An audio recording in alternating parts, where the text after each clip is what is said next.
Hello, welcome back to the Mr. Arsenal podcast for yet another watch on the third watch on we've done this weekend, covering 4 games. And yeah, this one, another derby, a London derby, not the London derby, because there's only one proper London derby, and that's us versus that lot down the road. But yeah, the London derby does involve that lot down the road today, the Spuds, or whatever you like to refer to them to. I will be changing my t-shirt, by the way. I did put a tweet out earlier saying I was going to wear a certain t-shirt. I literally went around cooking the dinner, so I was wearing this. I literally jump on and do put. So the t-shirt in question is this t-shirt. I will be wearing this in a second. So I want to get everything out of the way that'll be going on. And yeah, West Ham, which anyone that knows me on the channel, that's been a regular, does know. I have immediate family. Literally, my cousin, my uncle, and my granddad are all huge West Ham fans. And I'm going to be honest, I was born in Peckham, literally 20-minute drive away from the bowling ground.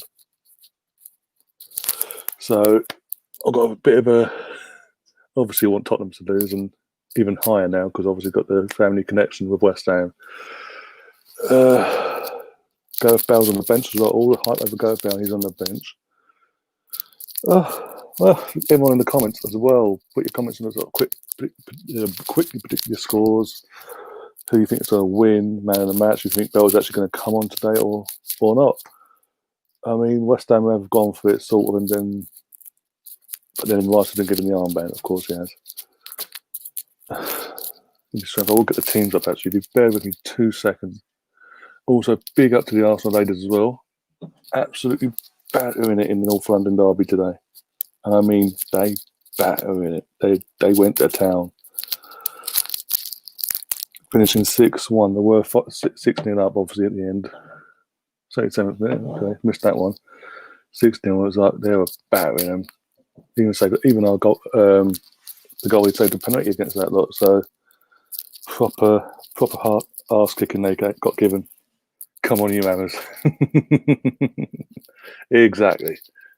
And Richard, as you know, as I just rambled on there, I've got family connections, like literally family connections who support West Ham. So even more reason for me to want West Ham to win.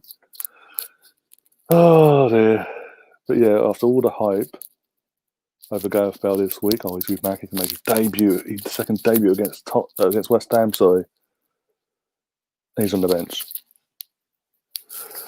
Oh dear, he couldn't make it up. Big up Nick in the chat as well on one of the Facebook pages I'm streaming off. Assuming you're a Spurs fan.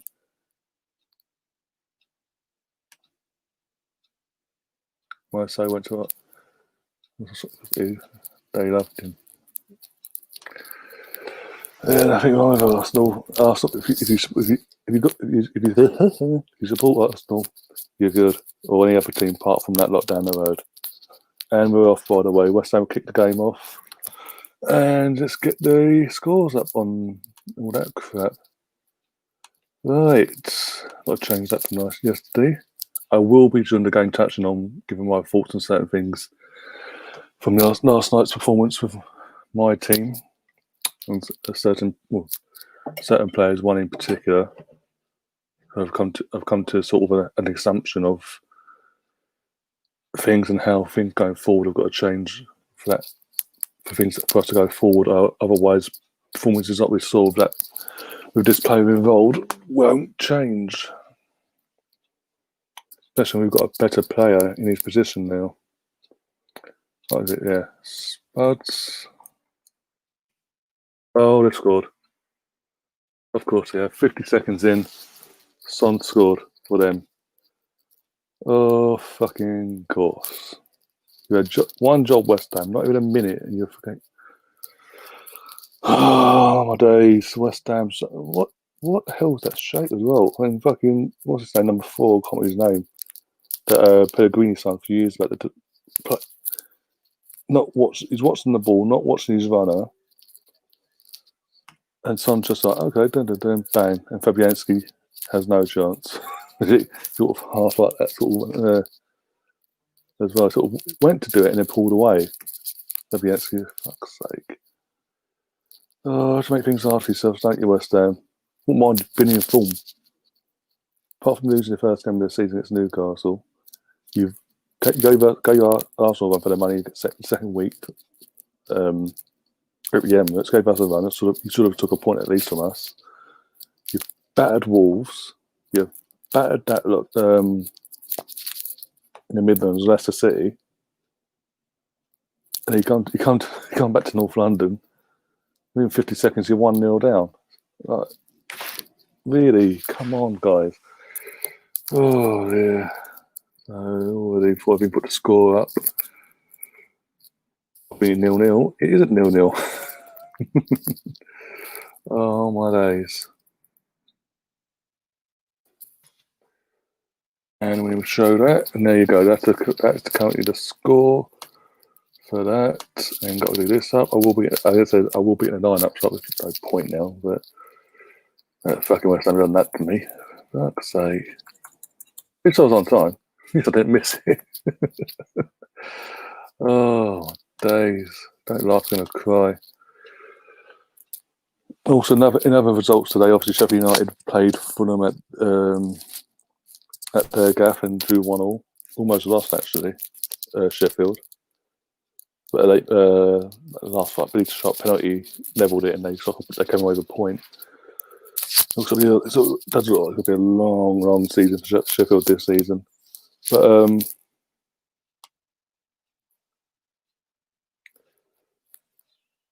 no worries, by the way. No worries at all. Got to make this screen bigger, by the way. But yeah, they heated him the last day. Oh dear. Yeah. Well, again, as I said, with the Arsenal women's team battering them, the female counterparts of Tottenham. 6-1. It could have been more, really, and it should have been more. I was hoping for a double whale for them, not today. Oh dear. Well, he didn't last one, did? Oh. But yeah. We've got a free kick. See if they can bounce back.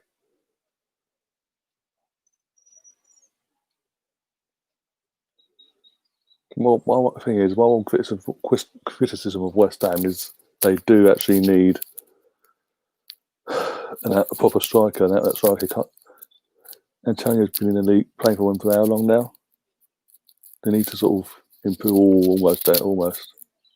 Chris almost scored there. I say that fucking did. I thought it'd be wide.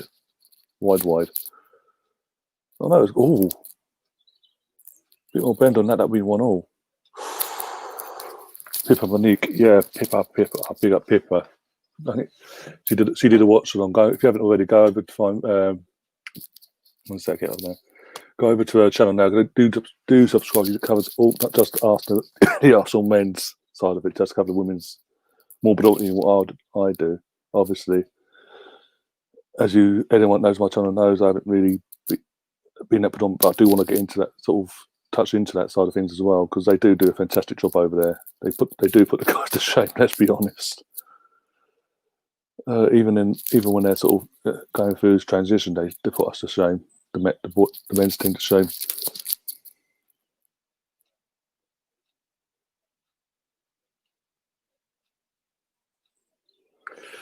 Oh, this. I'm back in the chat, so don't worry. I was literally just sorting things out to put all on the screen and this, that, and the other. So, yeah, comments are now back up. Do actually share the stream around with everyone as well. Smash the like button. Absolutely obliterate the like button as well. I mean, our women's team, we're top of the league, and our goal difference must be something different. We beat what we conceded in the league. I think they are 1 today. Almost 1 away. And 10 fluffy designs. 2 yards out of that. What is it? 1 today. About 2-3 goals we conceded in 4 or 5 games now. We're scoring in every game 5 or more goals. And scoring for fun. And Mamida is absolutely on fire. Hat-trick today as well. Beth Mead, obviously given a new number and all that. She's come back from injury and absolutely smashing it in all these games as well. The form of her life as well. Oh, we want to go. Oh, fuck off! Do not be 2-0. Do not be 2-0. Defend. Oh, well done. Defend it. Defend. You fucking idiots. This what pisses me off when 2-0. Harry Kane. And that's what I was about to criticise West Ham for the exact same reason for the reason of what's just happened. I'll criticise Arsenal for doing, especially certain players doing, for the last 6-7 years. Back letting the team attack, give them all the space in the world. Don't close them down. Just stand there ball watching. That's literally just stood there. Don't follow the ball or anything. Don't tackle no one. And then this happens. And West Ham have just done that. Are they fucking for real? Oh, you bastard. Seriously, come on. Oh, I'm hoping to enjoy this one today. Fucking hell. Right, I think I can get that t-shirt on quick. So you have to bear with me when I do update this. That the t-shirt is coming out. For anyone that's late, it's this t-shirt here. I did say on Twitter I'm going to be wearing this today on this stream. I explained why I'm currently not wearing it because I'm running a bit late doing dinner and all that. So this is now going on. So bear with me for 2 seconds and I'll go and put it on.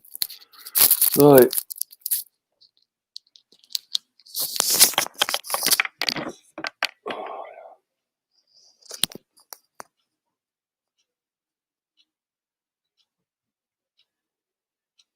Check that out.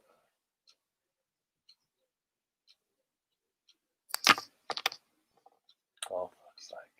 There would be a Tottenham fan in the fucking chat all of a sudden. Still behind us, by the way. So, yeah, you can have your little fun. Always has to be one of them, doesn't there? Just search it out. Big up Arsenal Mystery. Hope you're fully recovered, by the way.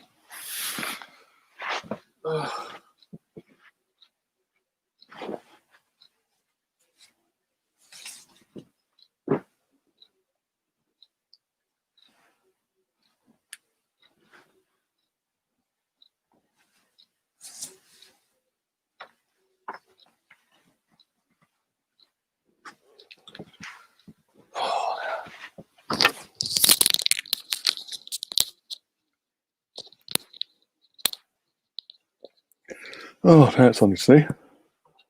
Now we can all have a laugh at their expense. Hey. Oh dear, I'll get disliked from that from Tottenham fan now. Oh, fuck's sake. But yeah, if you are new to the channel, you like a bit of football, a bit of a laugh and all that, don't take things too serious. This is the channel for you. Obviously, even if you are a Tottenham fan, we do have a bit of a banter here, so do subscribe. But yeah, that's good to know, by the way. I hope, as I said, hope you make the full recovery from what you had. Oh dear. Fucking poor start from West Ham. 10 minutes in, 2-0. And what more in years gone by, West Ham have been a bit of a bogey team for that lot down the road. They've gave them a fucking tough time. State, nope. What are the odds as well that literally the second David Moyes comes back onto the actual dugout, this happens? And let's not get twisted at 1-0. It should have been at least 1-1, but Antonio fluffed his lines literally from like 2 yards out. Fuck's sake.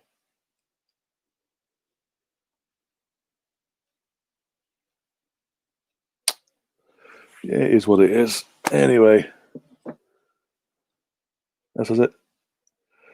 Don't forget to share the stream around, guys. Literally share. Smash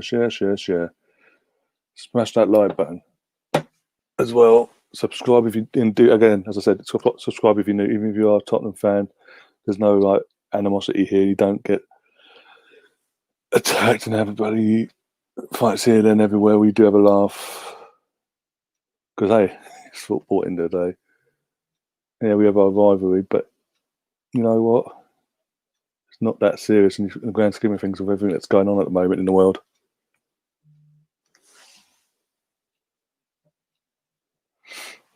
Right, so I've got a corner. Let's see if Zoychek, whatever his name is, can knock one in, pull one back. Yeah, buggered it up. Sake. Come on, get one in, go on. Help him out then, bloody hell.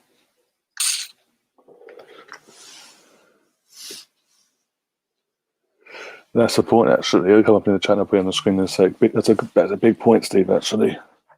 Chelsea. Fucking hell. Actually going 2-0 up at home. Get put back to 2-all, go, then take the lead again with only new signings, and then you still fucking manage to come out of there by the skin of your teeth of a point. Oh, go on. Hold on to it too long, Antonio.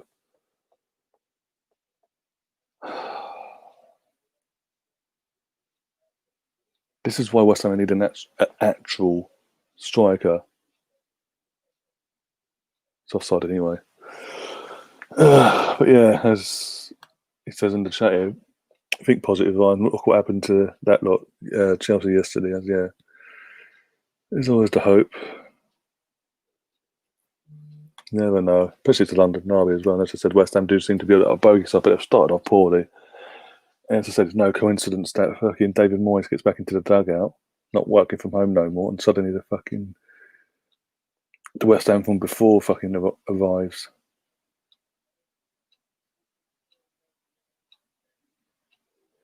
But yeah, I mean, we'll see what happens in more goals go in. Got a touch on yesterday's game first. Yesterday, after having a sit back and having a last little think and doing this, that, and the other, planning obviously this and my stream for later. Had more to think about what needs to be done going forward to stop them sort of performances keep continuously happening for us, home or away, against any opposition. Because, yeah, if we're being honest, apart from Fulham away first game of the season, we have scraped wins here and then everywhere, and then literally it comes up against the two biggest teams in the country at the moment, and Liverpool and City away. We get found out because of it, and I mean, yesterday itself all stemmed from. There's no agenda, by the way, but it did all stem from Granit Xhaka's performances yesterday, and reverting back to his old ways, so to speak. Literally holding on to a ball too long, making the wrong pass, literally fucking making stupid, needless fouls, panicking, and making even more stupid fouls. And then doing that and being in the middle of the park, clearly he's affecting the rest of the fucking team, and it's not allowing the rest of his midfield partner and Danny Ceballos yesterday, or people in around him, to have any effect, do their job properly because they're not being able to. I think it's more frustrating. Yeah, Thomas Partey just come. He just started training with the team and all that. But fucking, just for him, give him a proper run out. Give him the 60 minutes, 65 minutes, and then take him off. Then he needs to come off because don't be rude. Thomas Partey comes on in the 83rd minute. Who is a 3-0? Harry Kane yet again. Oh, it could be a hammering today, ironically for West Ham, by the looks of it. Harry Kane, of course. Fucking anyone's got Son or Harry Kane in their FPL teams, they'll be fucking laughing away to the fucking bank, basically. Yeah, fucking what's it? Benguena, that's it. That's the one I was talking about. Trying to think of his name earlier. Benguena playing Harry Kane on side. Sake. 3-0. Yeah, I've got to change that now. Oh dear, I thought it was actually be a good game to actually cover, and it wouldn't be this one-sided, but fuck's sake. Suddenly everyone's going to be rolling up Jojo, by the way. Do you know this? But even the ones even the Tottenham fans that have doubted him up till now, even after Man United the other week, are going to be loading him up now. Left, right, and centre. Fuck hell. Oh, he scored 9 goals on one. Conceded what? 9 goals without reply. Well, hey, the old Jose's back. Woo, we're going to win the league. Top 4's ours. Yeah.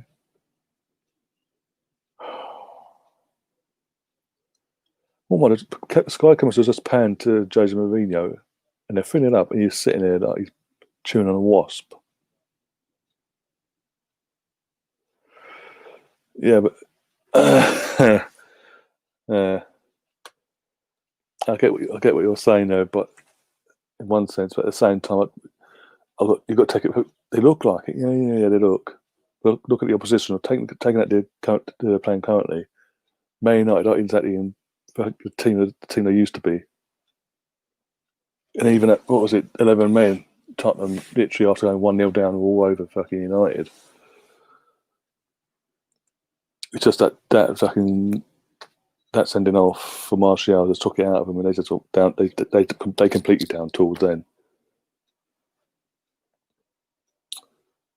So I sort of take that with a grain of salt. But if they continue this form, gets better opposition, the likes of the Cities, Liverpool's, and ourselves in a couple of weeks' time, and Leicester, then okay, you can sort of have that conversation then. But yeah, this is Mourinho. We've got again. This is another thing. This is Mourinho talking about. He has these little spells where everything looks like it's coming together, fantastic way, and then suddenly, boom, back to normal.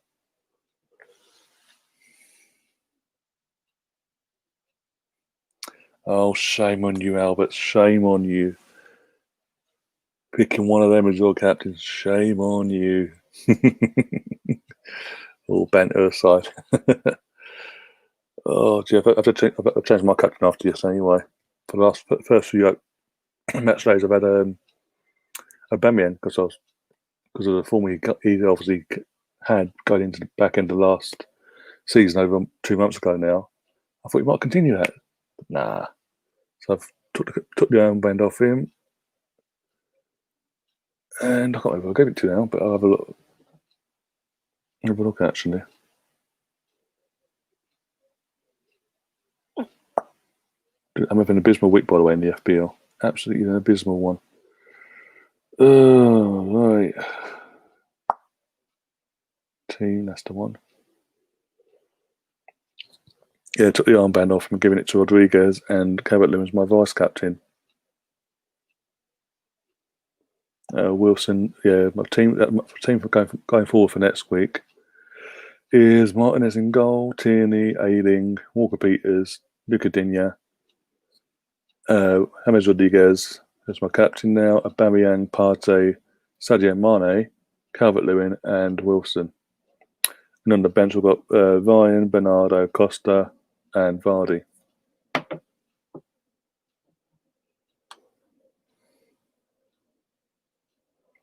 We all know how I can answer Banshee with Paul yesterday, and they were there for taking back, as I was saying before, with Granit Xhaka. And I can sort of understand where Arteta's come from yesterday, picking Granit ahead of Partey, because obviously Partey's only just started training. But at the same time, he is a far better player in that position than what Granit is. And it literally, within 60 seconds of him being on, he showed it. So for me, as I said last night, Granit now needs to be dropped completely from the matchday squad on Thursday. Give Partey the run out, let him do his business, and then literally bench here Granit on Sunday for the Leicester game and keep going forward. Because the longer things go on where he's going to be guaranteed the starting 11's place, these performances aren't going to get you better. When you have someone like Partey in that midfield and assuming he does the business, this, and the other, and he actually improves, he shows improvement, but he shows improvement in that position, everything else will click into place. Guarantee it. But until then, we're going to be stuck like this, if I'm being honest. And we're going to Yeah, and we'll be like this. We'll put these performances on and we'll scrape the results against the shittier teams in and around us and the ones that are fighting for survival at the stage of the season and this, that, and the other. But when we come up against Liverpool and City, that's where they're going to get caught out. And even, dare I say it, come December, against this lot in the North London derby at the shithole, which again will have no fans. So the first two North London derbies they're going to have there at their gaff, and they're going to have no one there supporting them, and vice versa. It was a tough choice, mate. I made it change. I was originally had Vardy, but then changed it to Kane last Friday. Son was my vice captain, but I just had to do it. Yeah, it's fine. No worries, it's all banter anyway, I know. Oh my days, another free kick for Tottenham. Could it be 4? Almost. Kane put his head on it. That would have been 4. Fucking West Ham's just all over the place. And again, it's questions got to be asked him. Literally, when David Moyes was on the dugout, he was at home doing all this, doing the managing of the teams and all that. They're battering teams left, right, and centre comfortably and playing good football. The second he comes back into the dugout, this happens.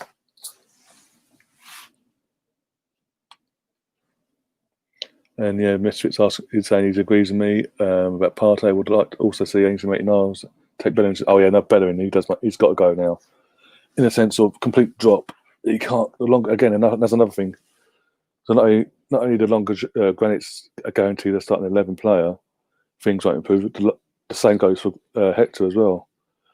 And yeah, we can put Valeno is partly to blame for that goal because obviously he pushes it out at the end for then Sterling to go running in. There's no midfielders tracking this and the other. But none of that happens if Hector man marks Phil Foden out on the left, who's coming in from the left, by the way. Oh, right, he's left, but you know what I mean.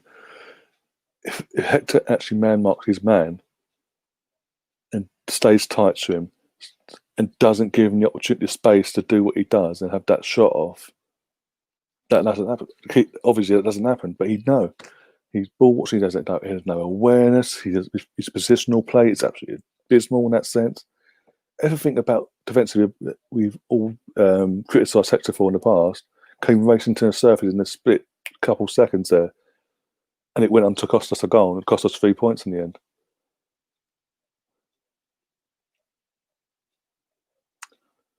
So I get, yeah, Ainsley or Cedric.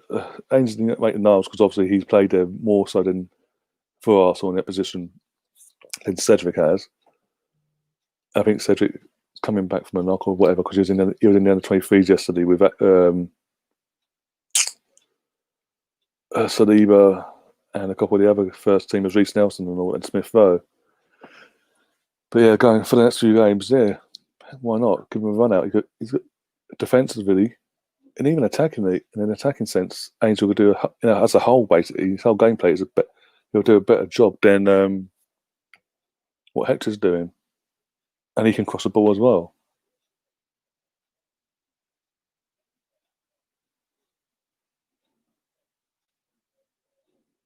There's only so much we can take now. Just bang if we want to move forward, we can't keep carrying bang average players anymore that are putting in these bang average performances and not coming along with us with the ride. No, that's what I'm saying. I get what you're saying there as well. Not seeing enough of Cedric yet to trust him to take Bellerin's place. I mean, what I'm saying is completely drop Bellerin and literally have Ainsley as the first choice and Cedric as second then. And say from Lewis, from Fanels. Because he's just Hector can't defend. Oh, he got a bit of pace. He runs forward. Yeah, but he doesn't do. Well, he doesn't get forward. What does he do? He doesn't have no end product when going forward either. So what use is he going for?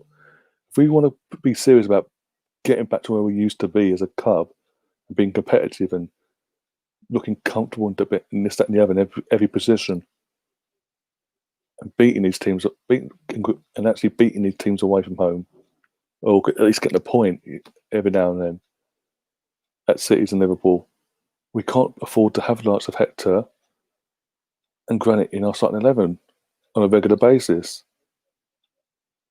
Because, as I said, the longer they keep being a regular starting 11 players, the longer these drab performances are keep continuing. Because everyone else that's half decent or better, far better than them,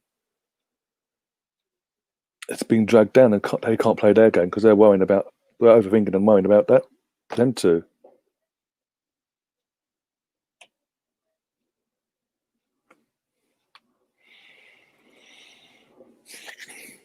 But at the end of the day, anyone that's going at Arteta after last night need to pull their heads at the backside basically and reevaluate things because it's a process. Literally, honestly, taking out the situation the world is in at the moment with the COVID and whatever, taking out the equation, did they honestly think he'd be able to come in and fix things like that in under a year?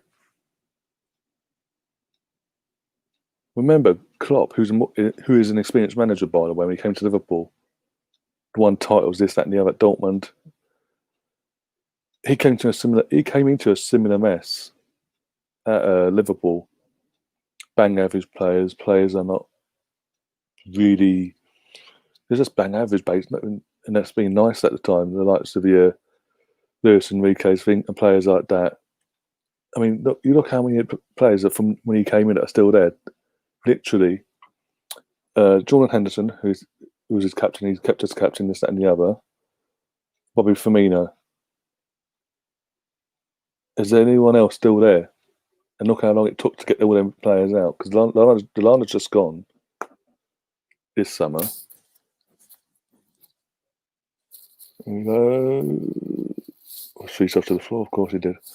No, it's even harder. Taking out the equation of COVID and all that, and pandemic are in. It's never going to be easy for Arteta anyway to get these players, these shit players he wants gone off his books. You've got Mesut Ozil, who obviously clearly stayed and refused to go because he wanted his £8 million bonus. You've got lots of Socrates, Mustafi, what about Hamid El Neni, with all due respect, Hector Bellerin. Players he wanted gone, he couldn't get rid of because they're on stupid ways and they won't. We tried doing deals with other clubs, even as far as the Far East, do deals with them to get these players off the books, and they won't go because they won't take a pay cut and things like that. I mean, Verzi, it was basically based down to the loyalty bonus he was going to get anyway, so he stayed for the loyalty bonus. And there was numbered of players not going to be in the Premier League squad fully come Tuesday. And yeah, so he's got all that to contend with, and he's trying to rebuild and with what the decent players he has got.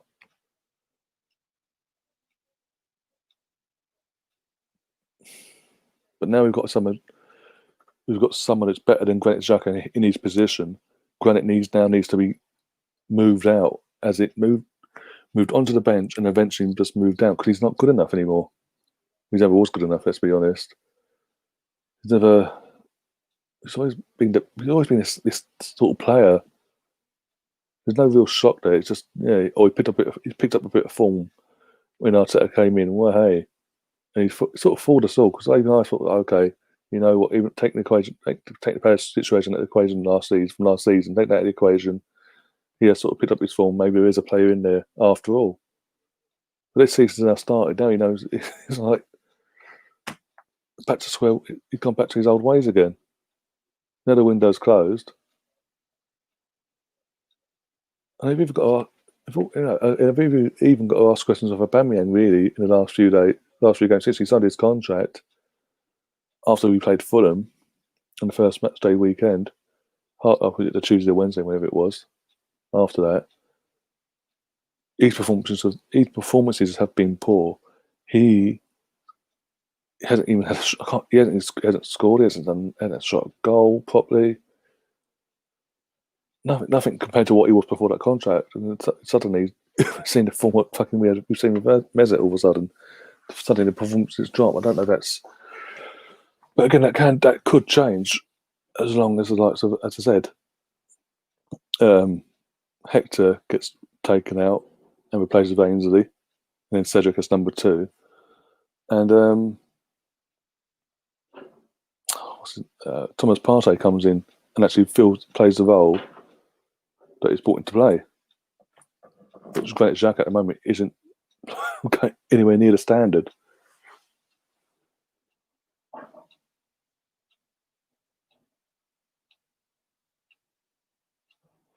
Yeah, I've got to agree with you there. I was actually gutted. I've got to be honest. If I'm an Arsenal fan and I support my players and I do, but when they're not putting the performances in, they get criticised, and rightly so. You can't just kiss the arse all the time. But going back to that, 40, was it Hertha Berlin offered 40 mil, and it looked like he was going. It actually looked like he was on his way out the door. And yeah, not taking that money now is a massive mistake. But at the same time, at the same time, as I said at the time, got to see it from the perspective of Arteta. He's like, he can't bring in the player he wanted at the time in that position. He had no one else in the club that could have played that position, so he needed some sort of experience there just to get him through the last few months of the season.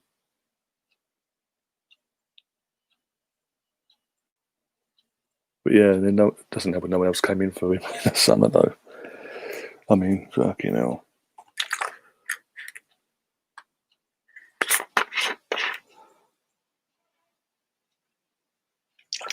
This game sort of settled down now, by the way. It's actually, we're 33 minutes in, it's obviously 3-0. Once they get forward a bit, they don't do nothing with it, they go forward. And then Bit has one shot on target. And apart from that, nothing else. And then Tottenham just counter them. Go bang, okay, boom. Oh dear.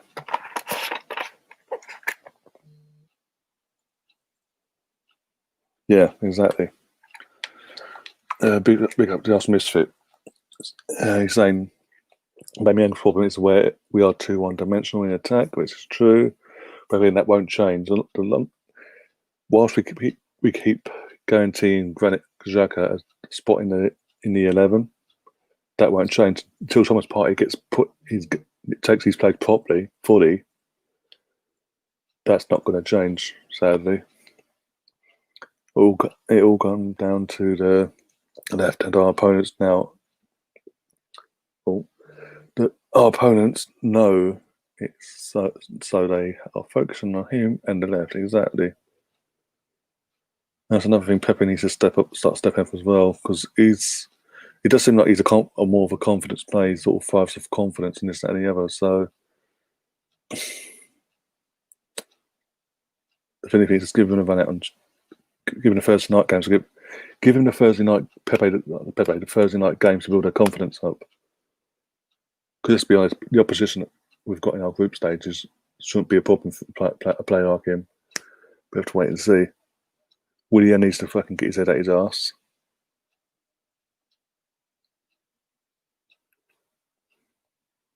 Yeah, exactly. Good save from Fabianski. To be fair, he couldn't do nothing about the first 3 goals anyway. Well, say that I think it's the first goal. He went to commit and then pulled away a bit. His arm sense.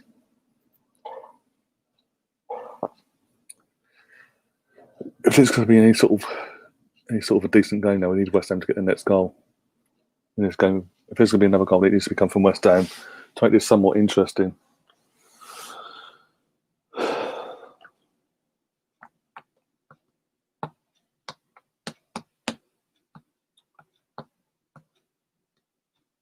So Bowen's taking the corner. Let's see what happens there. Not enough West Ham players in the box, but okay. Literally, where's all the West Ham players there? There's like 4 or 5 of them, and that was it. Oh, go on. Oh, fucking hell, Antonio, wake up, man. Jesus, do you want to give it on your plate or something? Even then you fucking miss. Or fuck it up somehow.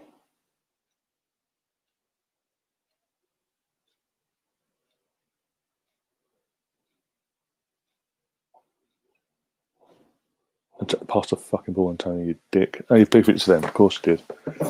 Oh, of course you did.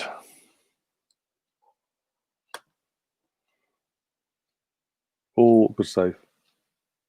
Well done. Offside anyway. Yes, hoping that Partey will help get the right side moving forward again, and life support to Pepe. Exactly, that's the hope. But with all that, at the same time, Xhaka needs to be fully taken at 11. It can't. Partey. It's also all I'm going to say is Partey just got to be part of a regular 11, which he will be. Don't get me wrong. He's going to be our guarantee the first 11, basically. Unless he drops form or whatever.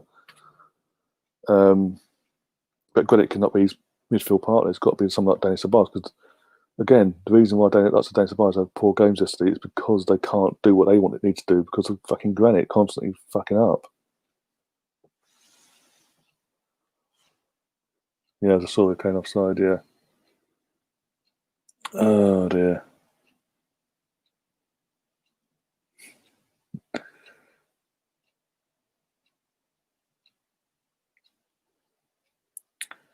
Oh dear. Guys, do again. As I keep saying, do keep sharing the stream around with all your friends, your family, and then whatever. Any football fans you know, also share the content around. If you know, especially if you know they've all subscribed to the channel. Because later on, as I was saying about planning sorting things out for later, I'm doing another stream later, but not like this. It's going to be, like I said last night, I'm sort of preparing for the worst in terms of for this content for this channel.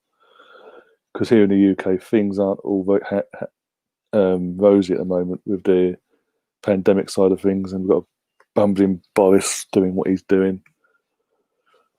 So, fucking hell.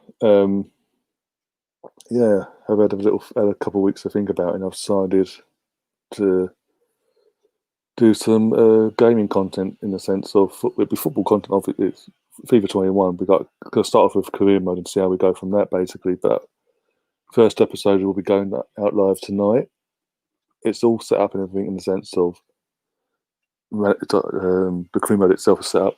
I create my manager thing, and all that crap, and start up pre-season slot I've taken.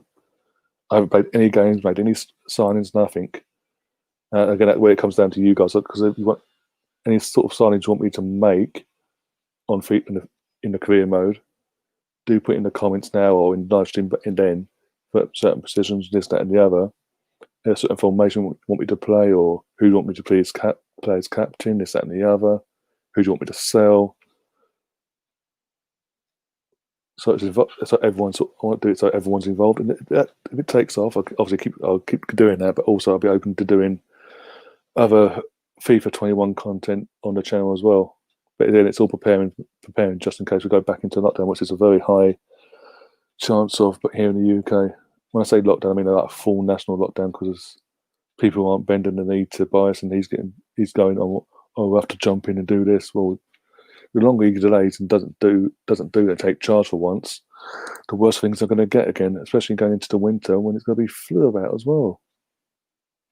So I am preparing things because I don't want to go back into another lot for it to happen and then have nothing for you guys to obviously do apart from the occasional once a week or twice a week podcast show.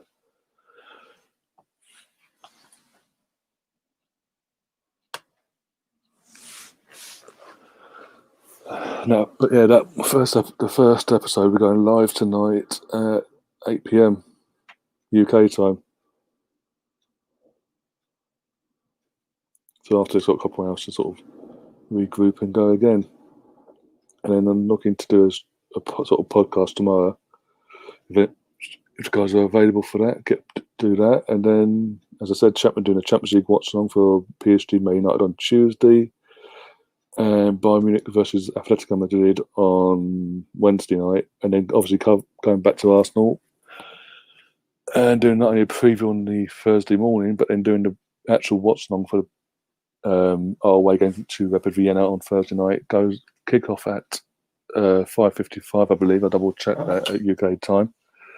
5:55. If so, I'll be going. That's the case. Double checking now. If that's the case, I'll be going live 20 minutes of half hour before kickoff with the guys like Melbourne and all that. get the whole gang back together for that one. Group B, 5:55. Yeah, so 5:30ish. We'll be going live 5:30, 25 past for that one, and then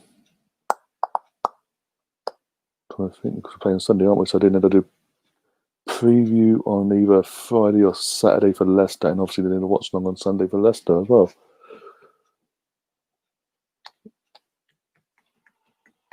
So got a hell of a lot of content this week, and also obviously in amongst all that, the second episode of Career Mode will be going out live as well. And that's another thing. If obviously it hits off well tonight, the Career Mode content itself, that will either be once a week or twice a week. That's something else I want you guys to sort of be involved in and sort of decide if you want that a once a week treat or 2 episodes a week and things like that as well.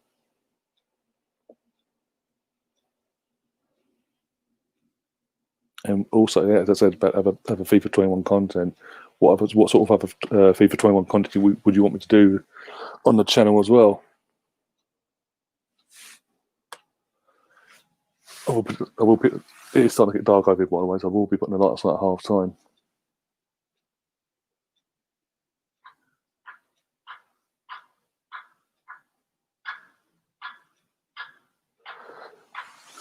Let's have a look at how it is going now over on Twitter.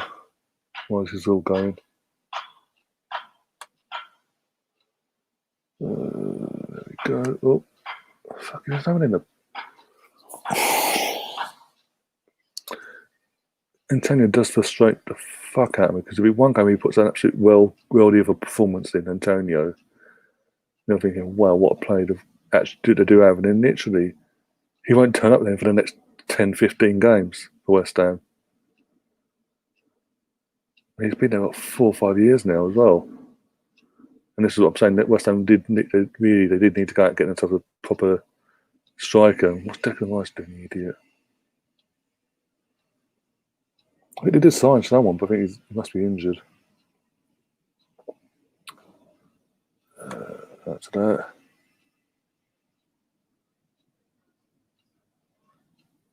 Going to see if there's any more comments. No. Right, here we go.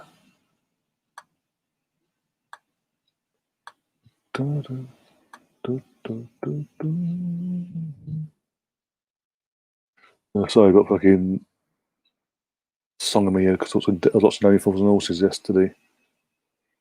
Got the entire box. And I was watching a particular episode where it's anyone that knows Only Fools and Horses. There's a particular episode with a character called Tony Angelino. If you know, you know. And yeah, fantastic. So I needed a laugh, and that was a perfect show to watch. And that episode was absolutely fucking brilliant. All right. Yeah, I'm just on the Twitter account actually. Really interviews from our women's side of things that I can sort of put on the screen at half time and go through that and again heat praise on the women's team. They had a fantastic performance today.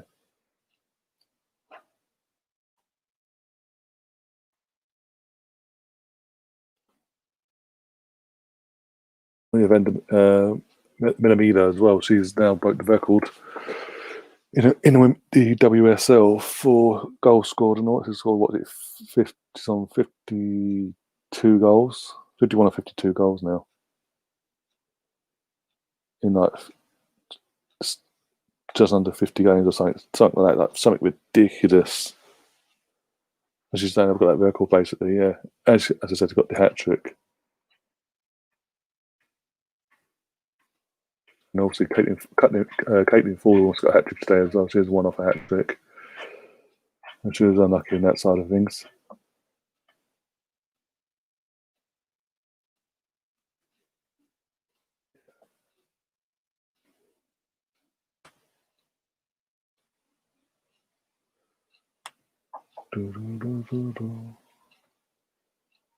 Just hopping to make a cup of tea.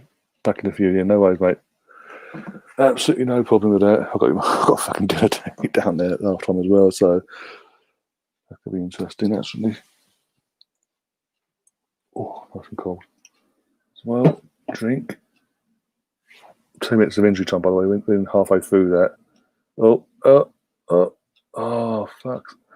Again, where's Antonio in all this? He's meant to be the striker, and he's nowhere to be seen. And he's just playing dead moment again. Seriously. Get in the box. Just fucking hope it and hope for the best day at half time. Oh, it's on his back. Harry Kane. Cameron's just panned to him over Sky. He's literally hobbling off. He's hobbling off as well. He's holding like the back near the back of his calf. No, I'm saying back of his upper leg. It'll come to me in a minute. So brain's gone smash.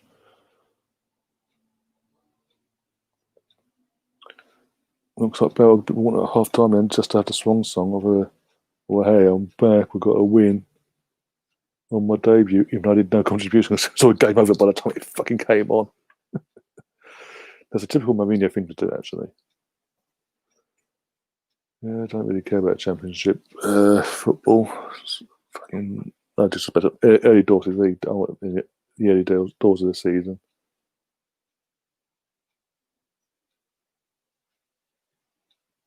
Right, so yeah, half time. If you I'm going to turn the lights on, literally just there, and my lamp there. I'll be back in a couple seconds.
Oh, dear.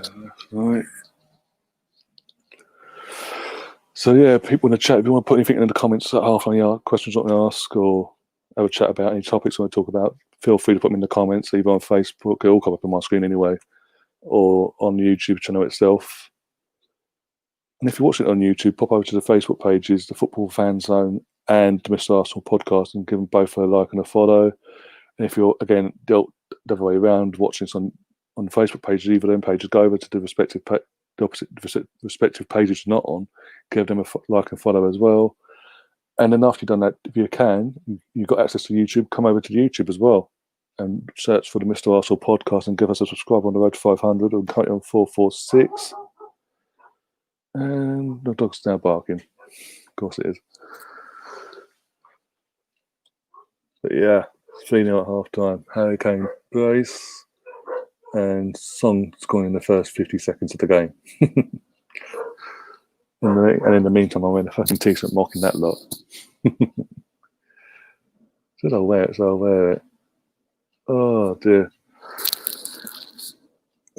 I'm happy this actually. I'll wait for the comments and questions to come through. There you go.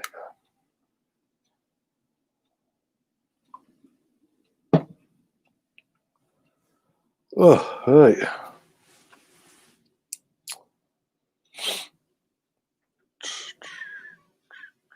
Talk about Only Fools and Horses actually while we're waiting. Go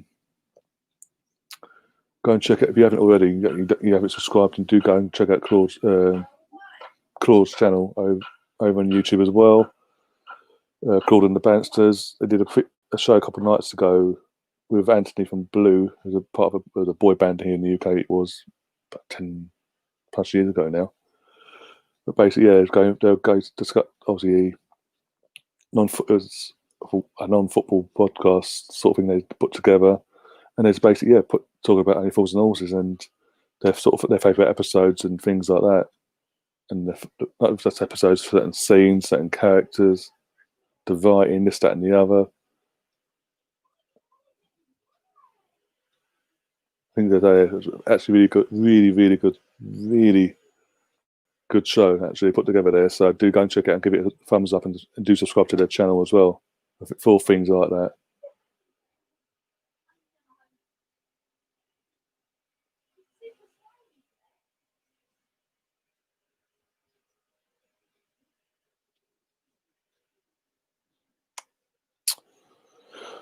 But yeah, well, it's half time for you. Bear with me. I'll be back in 2 minutes. I just need to answer Nature's call, let me say. So we'll be back in a minute.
Right. Oh.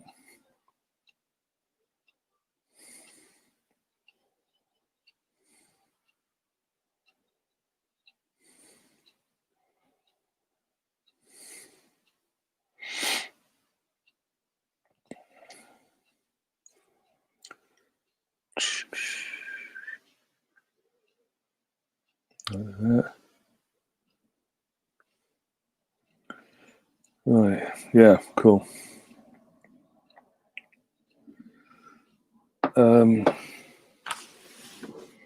Yes, wait for the game to kick off again for the second half. And yeah, as I said, I was hoping for that to take a double L today, but okay. Maybe not. Always what you want in life, is it? Yeah.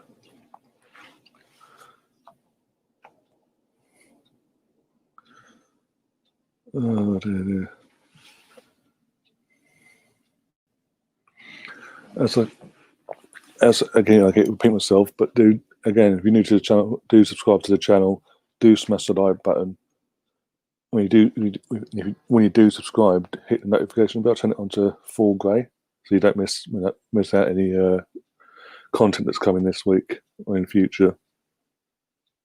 Because as I go live, you'll get notifications saying, by the way, bang.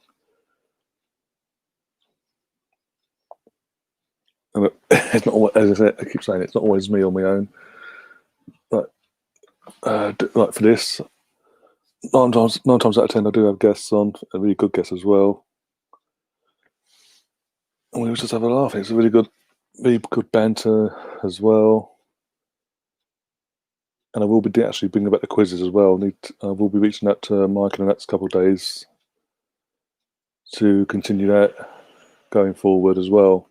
We've had a 2-3 week break from that, so we're going to get that going again. Try and win back my title from Richard.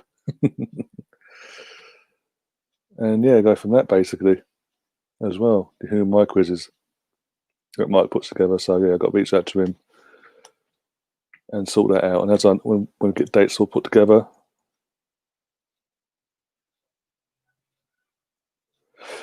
it did. I don't know. It did seem like it because he literally started limping. Steve in the chat just started. He did start limping, and he was holding his groin. Started holding like the upper groin area, and limping off. So I don't know. Maybe just I don't know. Overstrained himself in something. But if he comes off at half time for Bale, you know why. Okay, now. I think that the most annoying thing is literally the Spurs fans are going to get gassed out of these, but only based on these two performances against United and West Ham today. Like as I said, Man United aren't the team they used to be. They aren't that sort of. It's a shock. It's a rarity to beat Man United. It's not that anymore. Haven't been that for a while. They're getting worse and worse and worse. And West Ham is just fucking worse. I've seen the fucking yo-yo. 1 minute they're fucking fantastic. The next minute they fucking just drop the ball and don't bother. Oh dear. But also in terms of what I said about the liking, subscribing, and all that. Do again share the content around. Share. Either on Facebook or on YouTube to keep sharing it around. All your friends and your family and all their friends and etc. And get active in the comments as well.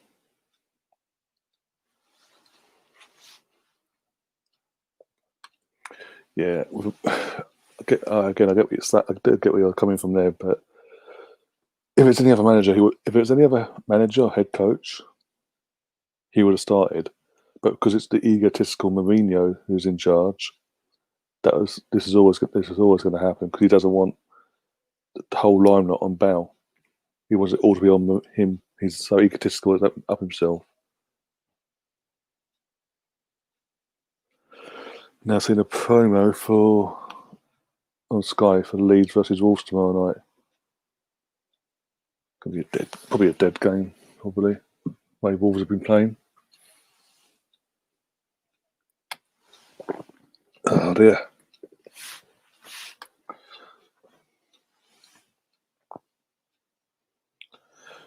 Come on, let's get.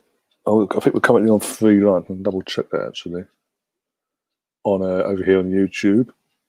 Having a look. Yeah, 3 likes. If we can do the sharing and all and get that up to like 10 likes, at least 10 likes by full time, I massively appreciate that, you guys. You have no idea how much I appreciate that.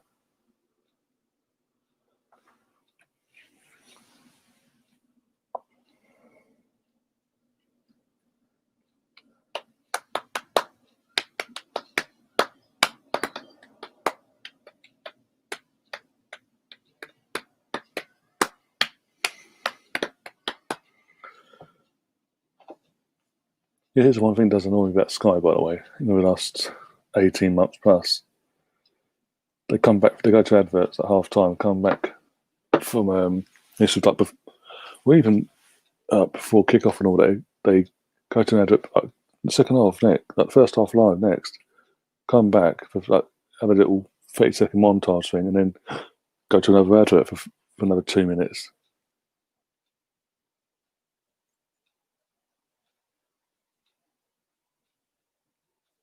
Well, looks like Kane's going to continue.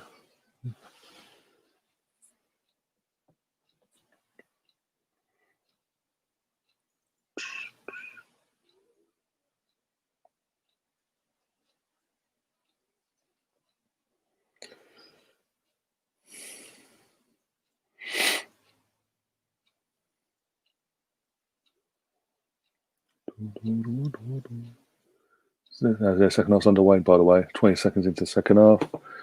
See if West Ham can sort of turn things around and sort of make it some sort of a contest at least this second half, because you know, been anything far from it, to being honest. It's been very, especially for a London derby as well, very disappointing. And Rice gives it away. Yeah, Kane is on the pitch, yeah. Looks like he's, what if it was probably a little nickel or something. The thing is, his weak points is his ankles. Since his first ankle injury a couple of years back, he's like, they're weak as shit. They never, whatever thing they did to get him back fit and all that in the recovery, his ankles are literally made of glass. You put any sort of challenge on him, his ankles, that's it. He's out for a couple, for what, 2-3 months at least.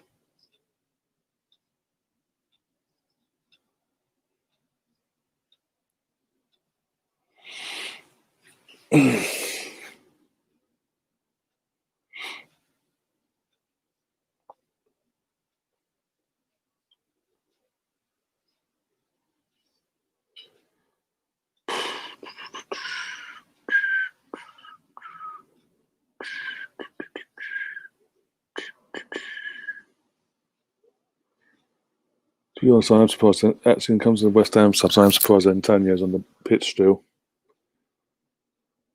Way too much. He's meant to be the central striker here, and he's out in the wing, and it's just not even getting involved in the game. And now he runs into the middle. Of course he does. I'll say that.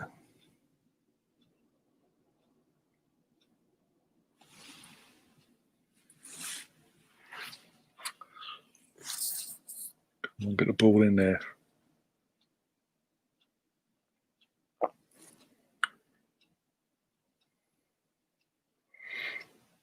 Oh, oh, he fucked it there. Oh, what was that? Oh, my God.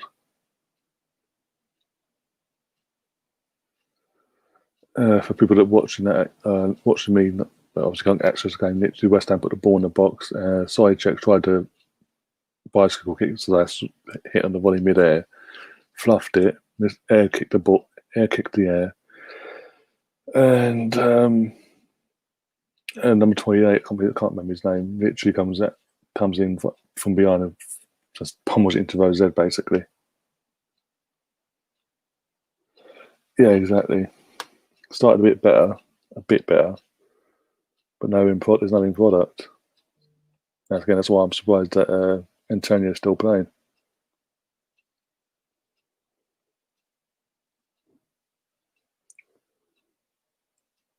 Antonio's meant to be like a central piece of their attack, and he's literally just walking, not even gliding, just side to side.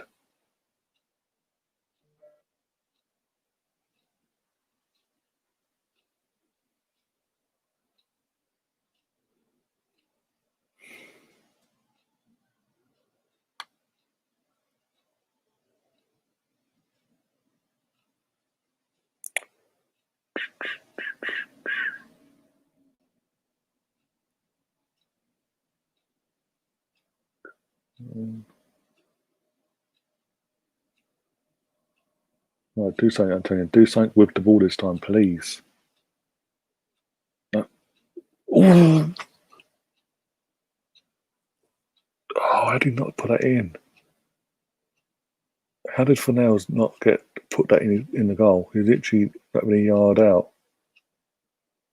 And he just sort of heads the ball and he fucking rockets. Yeah, how the fuck did they miss? Literally, he's not a yard out. It's the goal's right in front of him. He's like the ball, fucking goal. That's how far out it was, and he's missed it.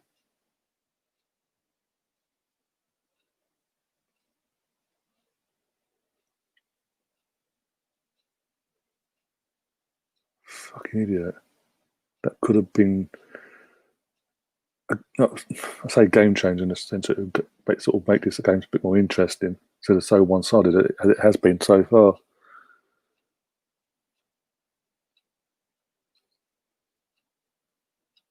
Come on, West Ham, come on.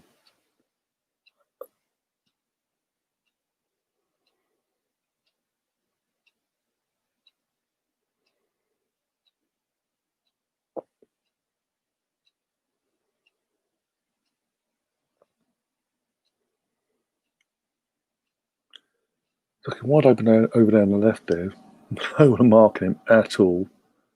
And this is like pass it around the back and sort of get to him eventually. And by then it's too late.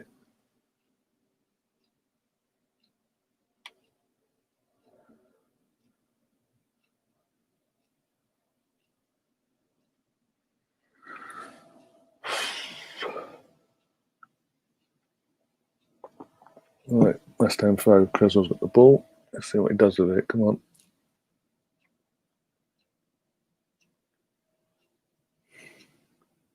And he gave it 26 is it away from West Tottenham, but they've won it back. Check what's he doing? No, he's giving it away to Højbjerg in the middle, near the centre circle. Son, great tackle from a Bonner. And a shot, not even 3 points, that's way wide and over. From Harry Kane. Come on. I ain't taking this t-shirt off, by the way, no matter what. It stays on. Because it speaks facts. Bowen. Is that Bowen? Yeah. Ball sort of got caught under his feet. Yeah, here we go. Go on, pass the ball. Criswell, put it in. Unlucky. Come on, getting better. This has been better. First 6-7 minutes of the second half has been a lot better from West Ham here going forward. But where was this in the first half? Seriously. Where was this intent in every aspect of the word in the first half?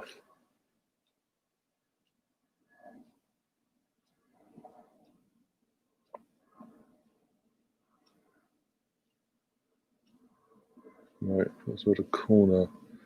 See if I can make anything from this. Come on, please. Ball in. You bugger. Get a foul. Go on, get fouled. Oh, he's the puck.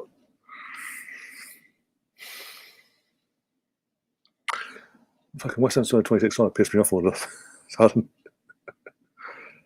Oh, God.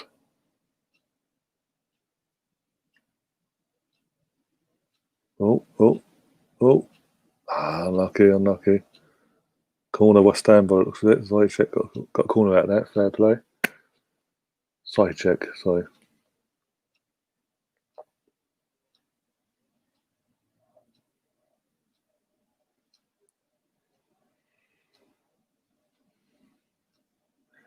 But again, where was this in the fucking in the first half? Sorry. Was it taking to be 3-0 down at half time for them to suddenly come out of their shell, so to speak? Come on, bit of corner to net. Come on. There's no one attacking it.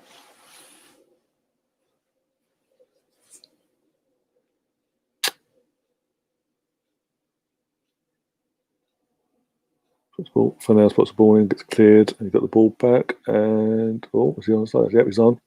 Bowen with the ball. Ball goes in. Oh, got blocked. Soichet got a head in there, and I think that Davinson Sanchez got in the way of it. He's cleared it now up the field to Son. Who now looking to counter attack and try and kill the game completely. And Dembele, now after him.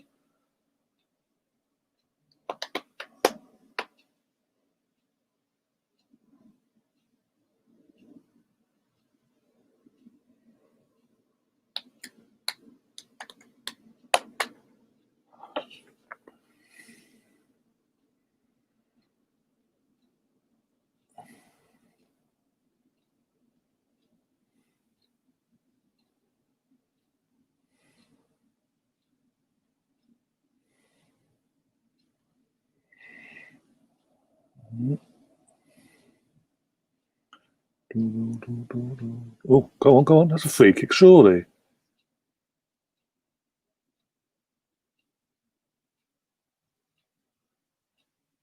How's that not a free kick? Go on, Antonio. Get the ball. Ah, yeah. Oh, he's got hold of it. Someone help him out. Fucking hell. No one there helping him out.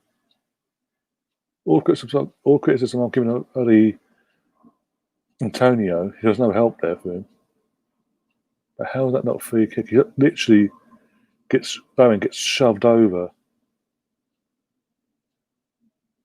Yeah, it literally gets shoved over. The ref's got full view of it. The player doesn't.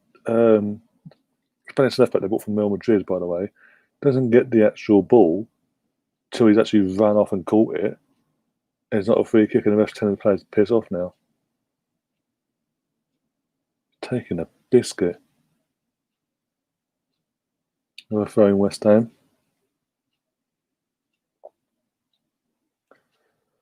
Oh, dear, come on, West Ham, please. Make this pressure count that you're putting on them. Make it count for once. Make this game some sort of contest at least. And everyone that's saying they're going to fucking make a title challenge after putting 9 goals against and 6 of them past the bang average fucking Man United team, and that's being polite, can then go and reassess the situation, shall we say.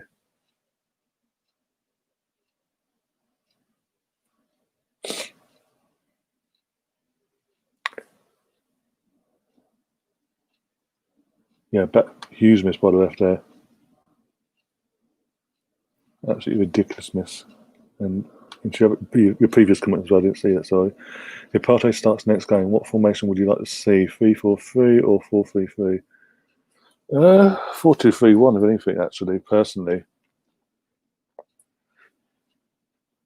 We have obviously the back four of Ainsley,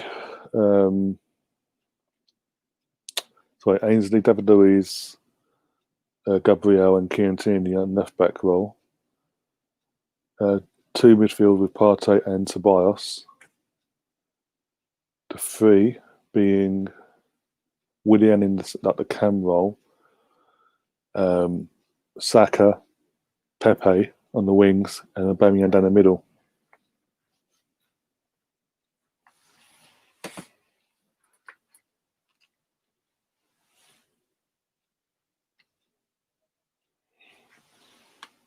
What about yourself, Steve? What about yourself?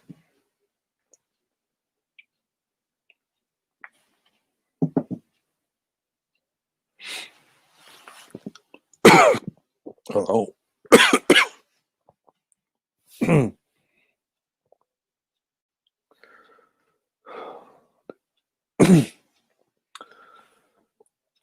Looks like Tottenham get themselves back into the game, sorry. As in, get the winning thing now. Not saying like get back into the game as in score wise. I mean, get a sort of foot back on the ball and dictate the gameplay, so to speak. And the ball comes in. That's piss poor cross from nowhere. Hour, I pronounce his name in. Oh, fucking hell, what?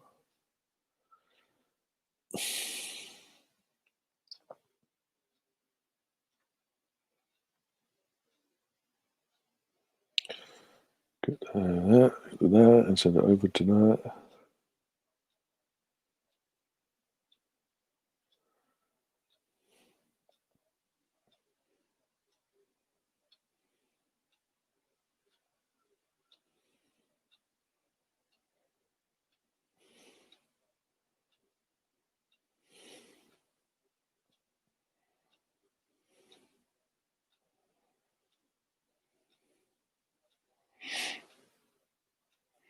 Oh, that's okay. Do you think Stephen in the chat saying also he's saying he was thinking the same?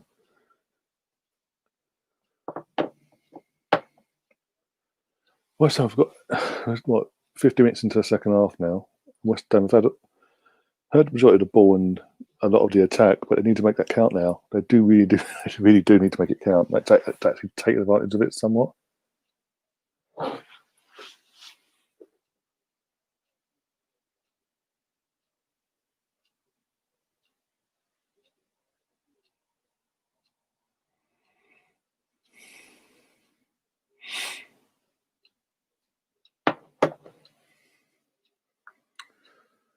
Oh dear.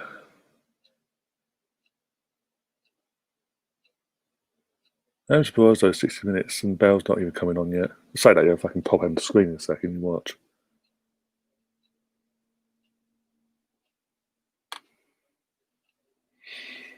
Spurs on the attack, Harry Kane. Oh, safe from Fabianski.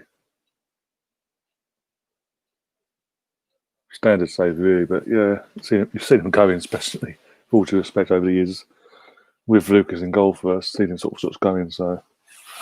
But still a standard save, so to speak. I can't deal with that. Cannot deal with a bloody. That's not come out. I cannot deal with him getting a hat trick and having that look going. Not only do thinking they're going to make a title challenge this year, but also at the same time, oh, he's one of our own. Well, he isn't.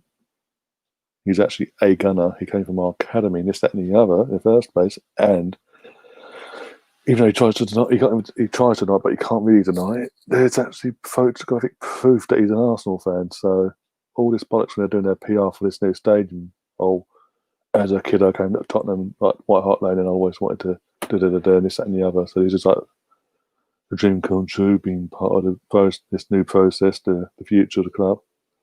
It isn't because he's an Arsenal fan. There's physical proof out there of him not only at matches, photographed with his friends and all that, but at the trophy parade in the early 2000s. I think it's either the league title one. I think it's 2004. Yeah, because he had the 02 Invincible t-shirt on. Shirt, what they called it. Stephen in the chat's also saying, touch on going back to Arsenal. I think Spurs got a raw deal from a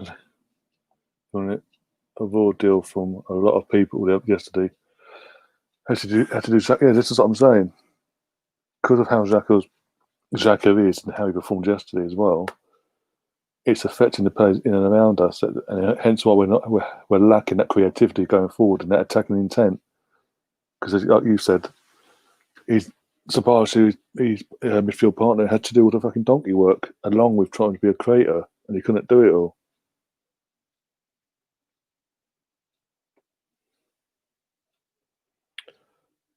And as anyone knows that was watching the Watchalong yesterday, I was begging for Spurs. I was begging for Granit to actually be coming off at half time and Partey come on and then. That's my one criticism of Arteta yesterday was how long he left it to take off the likes of Granit. It takes 83 minutes, and then literally within 60 seconds of being on the pitch, Thomas Partey did more than that 60 seconds and showed more of what he can do. This, that, and the other he's new in the league. What he can do than what Granit's done in his entire time here. Let's be honest. Let alone the 83 minutes he played yesterday. Hence why I said after full time he has to be. I keep saying it. Granit Xhaka come Thursday, fully dropped from the match day squad. It won't happen, but it has to be done. Thomas Partey gets the full match burn out, gets to show his worth to Mikel, and then going forward, unless he's form dips, he stays in that position, and as our regular play in that position going forward, part of the starting 11, and Granit has to be happy with being on the bench until further notice. And then when we can, if an offer comes in for him at some point, get rid. this time.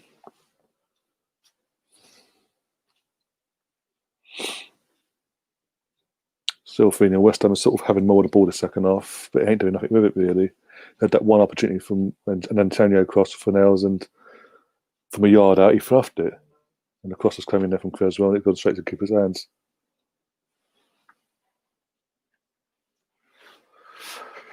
Cool, just put a thing out on there basically.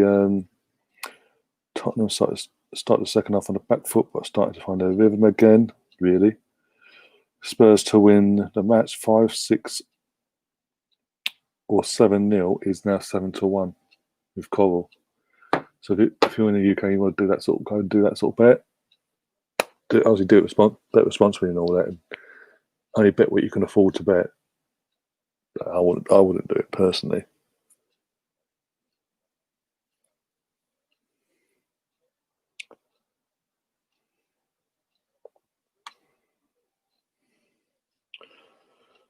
Yeah, exactly. He had nothing to lose. By putting Party on at the half-time interval. We were already going to nowhere. Exactly. I think I don't know. It's just because obviously in the previous games before we bought what's that, cleared it, before we bought Partey, obviously Grant was getting stopped off anyway. In the previous 2-3 games previous to the winter break, performance just dips and this and the other. So I don't know. Maybe he didn't want to do it again, but he has to. He's got to be ruthless in that sense. And the fact he's sort of held out as long as possible to bring him on, it didn't really give Partey or Eddie time bringing them on when they did, bringing them both on when he did. Any time to influence the game. As I said last night, if he brought Partey and Eddie on 15 minutes or so beforehand, we might have been able to have more of it. They would have had more of an influence on the game.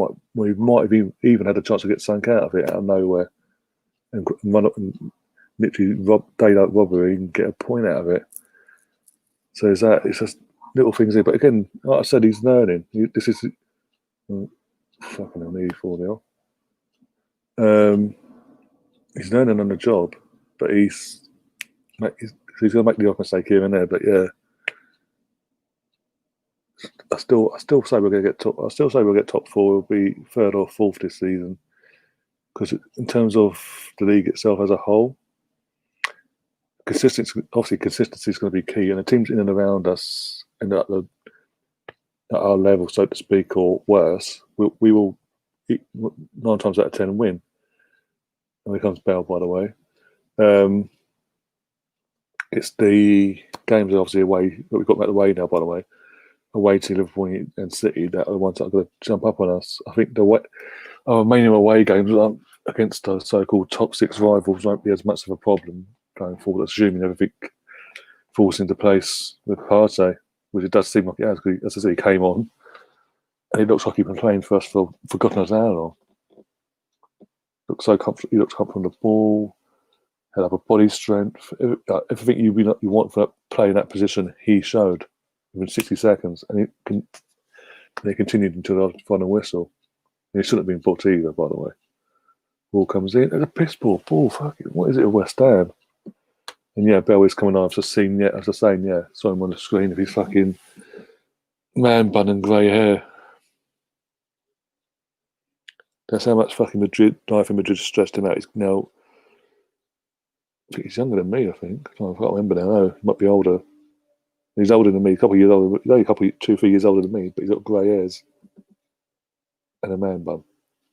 But yeah, mainly grey hair, mainly, obviously. It'd be interesting to see who he comes on for. Probably Kane, I don't know. I actually don't know. West Ham don't take their chances, so this is all in a position where 21 minutes before the game finishes, it's still 3-0.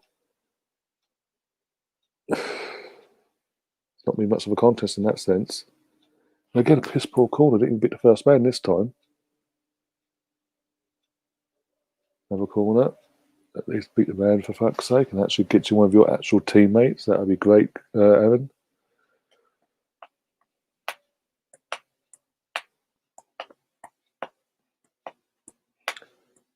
I know the idea, what Benamino's idea now, bringing Bale on, by the way, is literally just to, because it's obviously 3-0, so they're going to win.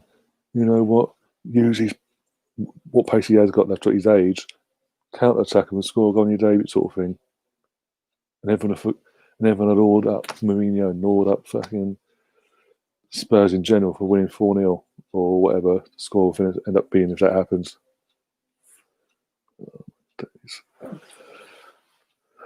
Spurs on the attack again, though, on the counter attack.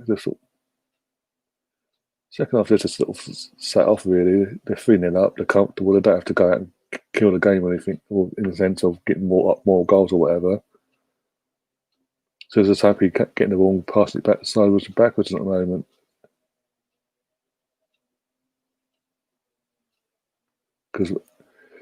And they're happy doing it because West Ham aren't taking their chances.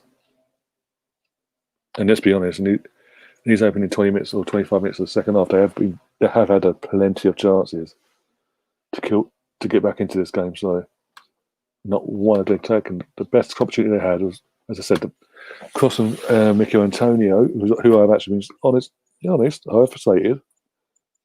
They put one good cross in it, and obviously Fanel's thought, fuck it, 1 yard out, I'm going to head it over.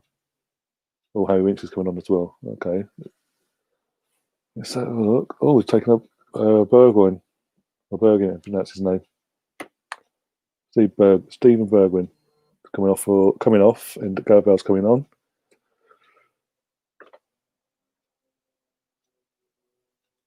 Yeah, and I might stall that as well. Bono's being booked as well.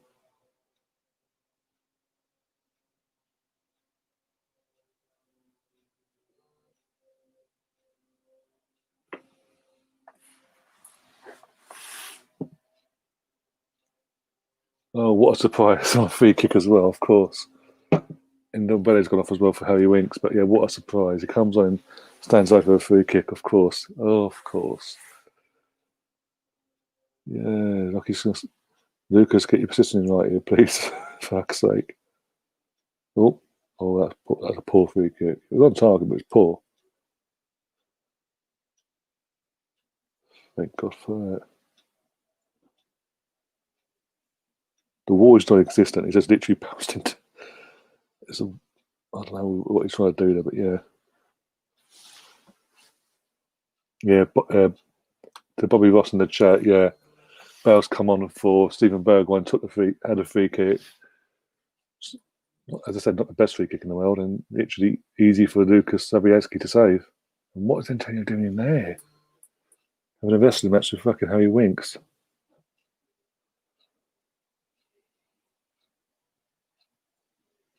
Who do you support, Bobby, by the way, then? If that's okay to ask, seems you're not a Spurs fan. Because to be honest, until you said that, I assumed he was a Spurs fan. By the fact he was like, yes, Bell's coming on, sort of thing. And yeah, very, very limp free kick. I can't even say what because kids will see this as well. I'm not getting done. Even though I put my things are my things aren't aimed at kids at a certain age because obviously guests come on, we have our natural way of saying things sometimes, and yeah, that's all we need. But yeah, Bobby Ross, if you're still there, do subscribe, but also let us know who you support. Doesn't have to be, obviously, don't have to be an Arsenal fan or something. Either it's literally open, but as you can see, I'm doing Watchalong for an Arsenal game here, so majority of the content will be Arsenal. But as I said, I am open. I am doing things now where it won't just be Arsenal matches and things like that for content for you guys. I want to broaden it out and reach out to more people and have more communication with you guys, with football fans alike.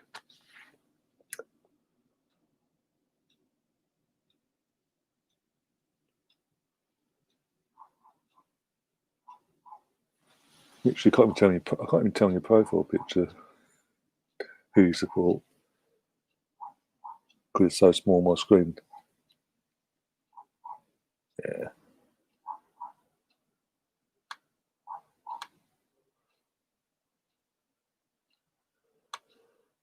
This is interesting from the Arsenal Misfit again.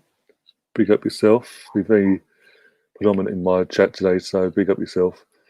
Can Bell deal with the pace of the EPL now? He's older and the game is fast. I don't personally, and it's taking out the fact that I'm an Arsenal fan and he's a Tottenham player at the moment. He's on loan to Tottenham and all that. Take that out of the equation. I do have my doubts that week in week out he can take not only the pace of the game but the physicality of the game is a lot tougher than what it was when he was last in the league. And he's older. He's been in what is it, La Liga for what, 6-7 years now, and that's in terms of physicality and all that, not to the same level as Premier League. But it'd be interesting as a British fan of British players and all that, and again taking into equation he plays for Tottenham. I'd like to see him prove me wrong, but I don't know. And now Souček's been booked. I think it is it for West Ham. No, it's not Souček. Yeah, it's Souček. Yeah, body checking fucking Kane. Good on him. Also, actually, ACL. Oh fuck. Just an update for you guys in the chat, and there's another reason why you guys should share the stream. Breaking news: Van Dijk. With Sky Sports, Liverpool defender Virgil van Dijk set to undergo knee surgery after suffering anterior cruciate ligament damage in Saturdays. He's out for it could be out till at least February, March, if not the whole season. Then, depending on where he has his surgery and how long it takes to recover from it. Shit, I wasn't even going to look at that either to talk about that. I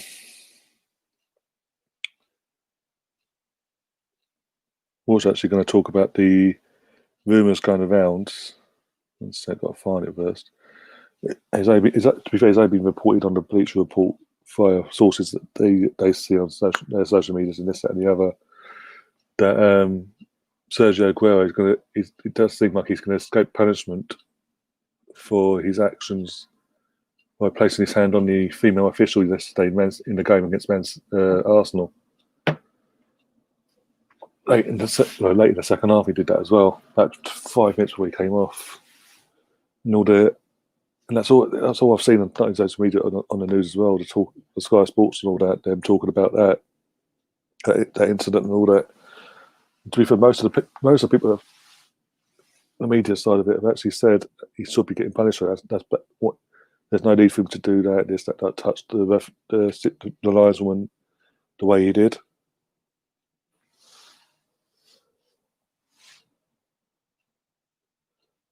And yeah, seems like he's going to get money talks again. Looks like the FA have been bribed yet again. Harry Kane. Oh, the post. Was that the post? Was it?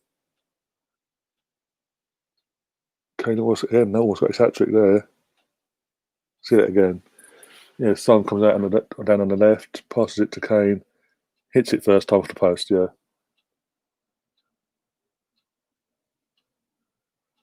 And in terms of going back into the chat, Arsenal Misfit saying I thought he had hurt himself bad. Yeah, I thought it was bad. The fact that he came off straight away as well.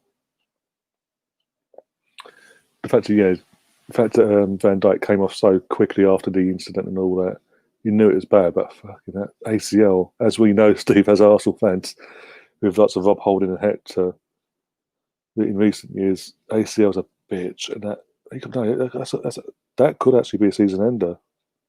Because when it happened to Holden and Hector, respectively, it was in the space of a few weeks of each other, wasn't it? That was in a back December, early January period. They went back for over a year. They were out for 8-9 months before they could even do light training, and they didn't actually get to play for the club until 11 months after that their respective injuries happened. So that could be a season. That could be even out for the season then. Fuck. Thinking about it.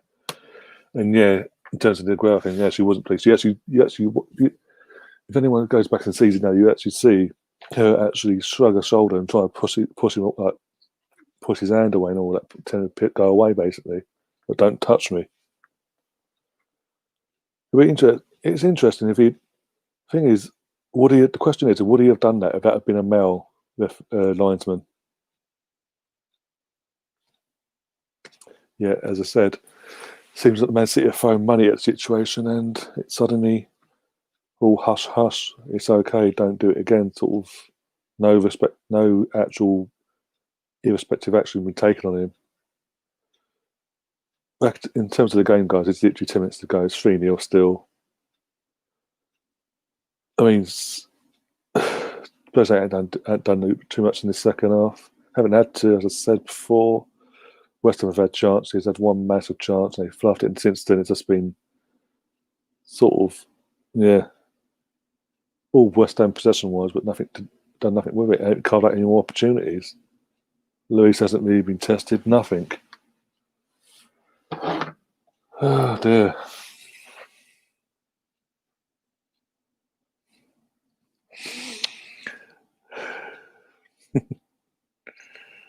I've got to do something once there.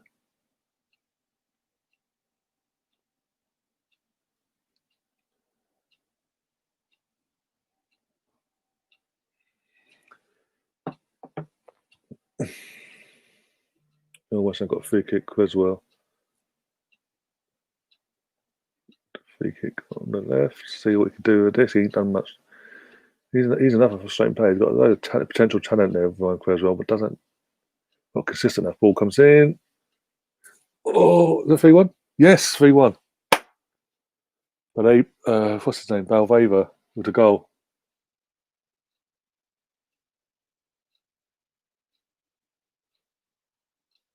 West Ham United goal 3-1. But then saying that you're now saying I was distracted that way. But yeah, it's 3-1 now, so I've got to change that. So they're back in the game 10 minutes. Talk about leave it late. It's got pointers now, isn't it? It's like just a run-of-the-mill goal. Like, yay, scored a goal, woohoo. Whereas if you scored that fucking chance fucking 20 minutes, 25 minutes ago, sorry, it's a whole different game. You could have potentially got that second goal, and this could be a fucking nail-biting end to the game before that lot down the road. So now I've got to do that.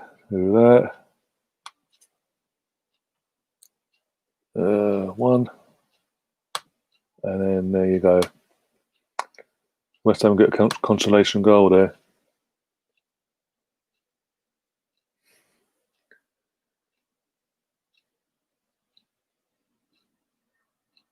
Because I haven't got the sound on, because I don't want to get I don't want to take any chances of getting fucking copyright striked or copyright claimed on my channel from Sky or whatever, or Premier League. I can hear that because I'm literally just getting because of how no one really reacted to it until I saw the ball that was hovered towards the screen. Like, but yeah, thank God for that. At least they got a goal back. At least, fucking hell. West Ham, even though I've got connections with my family supporting West Ham. I sort of always look out for their results and this, that, and the other. It's like they are frustrating. They must be.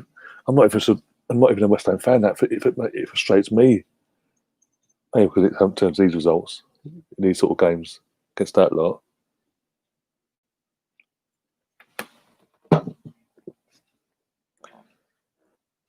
Oh dear. That's a quick reminder, guys. As I said, 8 o'clock. So in a couple of hours' time, we'll be going live again. But you won't be seeing my face this time. It's literally my first episode of my FIFA 21 career mode content I'll be bringing to the channel. As I said before, if it does hit off and go down well with you guys, I'll be not only continuing the career mode, but I'll be open to doing other FIFA 21 content that you guys asked for me to do. Oh, 3-2. Game on. Davison Sanchez. Wait, come on. Wait, come on. Yes, come on. Oh dear. Where, where was this before? They actually checking that for they. I'll have to put volume up for this one, so I need to. Or it will be Carragher. Thank God I've had the volume down because I can't stand Carragher. Okay, now here we go, boys. Come on, imagine. Oh, imagine. I don't think it will happen, but imagine being 3-0 up. Bell comes on, thinking he's got his first win, he's on his second debut for the club, and they bottle a 3-0 lead after he comes on. Ain't going to happen, obviously. No, I've said that. 3-2. All you Spurs fans better be sweating.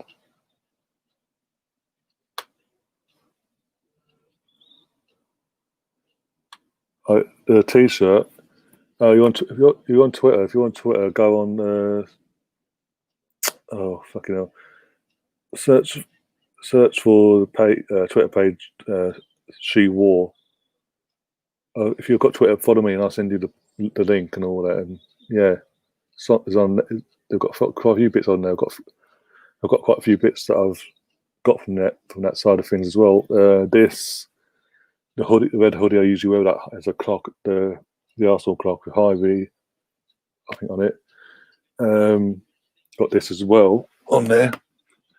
Bear with me. Got that as well from the site.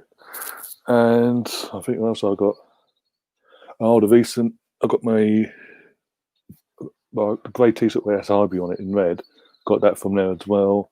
And my FA Cup winners t-shirt I've got from there as well. Some really good quality stuff they've got. It's all good quality. It does do, and they do deliver outside of the UK as well.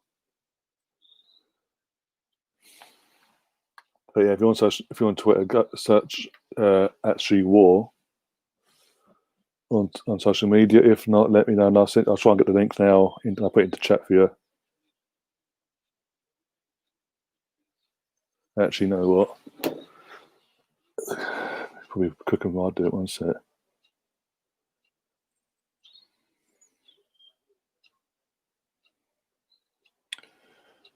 Go into the actual site.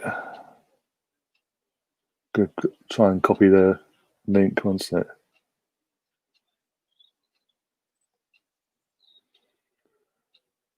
I think this game looks a lot closer than what it has been. All Snodgrass coming on. I didn't even know you're still there, to be honest. Shop. Yeah, some polo t-shirts on there as well. Phone cases, other posters like Kanu. They do a clock. What's it? Slim neck bottle, but stainless steel with the Arsenal clock on there. Again, posters of David Seaman, Ian Wright, Kanu, Bobby Perez in the goal kit, Keown from that infamous Manchester United game, Righty, Henri, bar runners as well, for like the East Stand of Highbury, the original Bruges Banana look. That's it. Oh, go on. Ah, unlucky. Almost all there. They do hoodies as well. Really nice quality hoodies as well. Bar runners with a clock hand at Highbury. And with the hoodies, you've got the choice. You can have particular colours like grey with red writing, or burgundy and gold writing, or Arsenal away colours like navy blue with yellow writing, and red and white, obviously. But also, in terms of the writing, you have the choice of East Stand, West Stand, North Bank, Clock End, Highbury, things like that. They've got quite a few different designs on the Highbury side of things as well, Highbury original and all that, t-shirts. And as you'll see, they also have they also sell signed prints from players of the past, i.e. Sol Campbell, clock and posters. Certain artists have drawn them up and organized to sell them on, things like that. Do obviously face masks, an actual replica of our clock, at Arsenal, the clock end, like the clock that we sit the clock end, high being now at the Emirates. Never did a 12-inch replica of that in acrylic. It's like 5 pages worth of stuff, basically. And every season, that's another thing. Every summer, every year, they renew. They do that Subbuteo thing. Basically, like a frame. Like it's them frames where you can then like the small, you have a small frame. You can build your ideal, your all-time 11 sort of thing. And every year, they sort of that June, July, they sort of do. They refresh the memberships and people can apply for that. And every month, you have to pay like £14. I can't remember what the price is, but for the figurine and all that to be sent out to you where you are in the world. And yeah, it's just every month you sort of build up your 11 over the 11-month period. They take a month off and then they come and then they start that up again for the following season. I missed out just, to be honest. But yeah, as in mugs as well, like Seaman, Righty, and all that, and polo t-shirts. Dennis Burkamp mug from when he's going against that lot at Highbury, but that cartoon-esque drawn. Oh, he bottled it. Bale bottled it. That should have been a goal, to be honest. He bottled it there. We're in the 91st minute or 4 minutes injury time, by the way, and Bale just bottled it. Literally threw on goal. And there'll be the other thing, I can't remember his name, but basically he put Bale off and Bale just fucking did what he did. And commentators wanted him to score because he could tell by the way they've gone, Bale! Ooh, did dog colours as well, I didn't know that. And dog leads, for your pets. They also have Prince, the 71 double team, 98, 90, all the 89. Invincible, like the league winning teams, like Prince, things like that.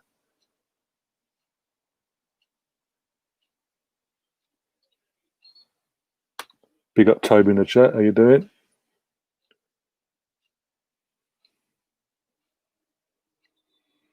And in terms of the Subbuteo thing, they actually do the old certain players like Henri, Bergkamp, Vieira, like a hand signed ones that they've gone off and obviously got from people that people contacts they know that have contact with the players, and they sign the background of it, and you have they give you the Subbuteo players on their best stuff from the start, middle, and end of their career at Arsenal. And obviously above them it has all everything they've won, like the trophies they've won at Arsenal, this, that, and the other. What year, this, that, and the other, what it meant, this, that, and the other.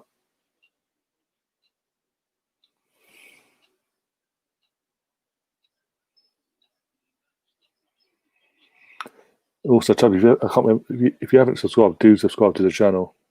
Probably have always subscribed, I don't know. So many of you now. We need to keep building. If you do have a subscribe, share, and smash that like button. And so I'll be back online soon anyway in a couple of hours, an hour and a half or so. Steve was saying looking forward to Villa Leicester match. Villa the real deal. They look to be, actually, to be honest. They've addressed the areas that needed addressing. Like we've got a goal scorer in Ollie Watkins. West Ham got a free kick, by the way, in the 93rd minute, last few seconds of the game. Come on. Please, come on.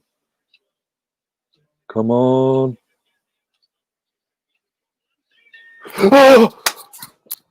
Fucking hell. Lanzini, my boy. Come on, you Irons. He's going to get booked, I don't care. Get in there, my boy. Oh, what a goal, Lanzini, my son. 3-0, and you fucked it up. 3-0, and you fucked it up. 3-0, and you fucked it up. 3-0, and you fucked it up. Come on. Trophy Dodgers, bottle jobs, you fucking name it. What a hit. What a fucking hit from Lanzini. Oh, hit it first time as well, outside of his boot. Oh, right in the literally upper the top corner. Oh. Yeah, I got that link in the chat once. I'm trying to get that link for you, Steve. Yeah, got to change the scoreline. 3-3. Literally going to finish 3-3. Wow.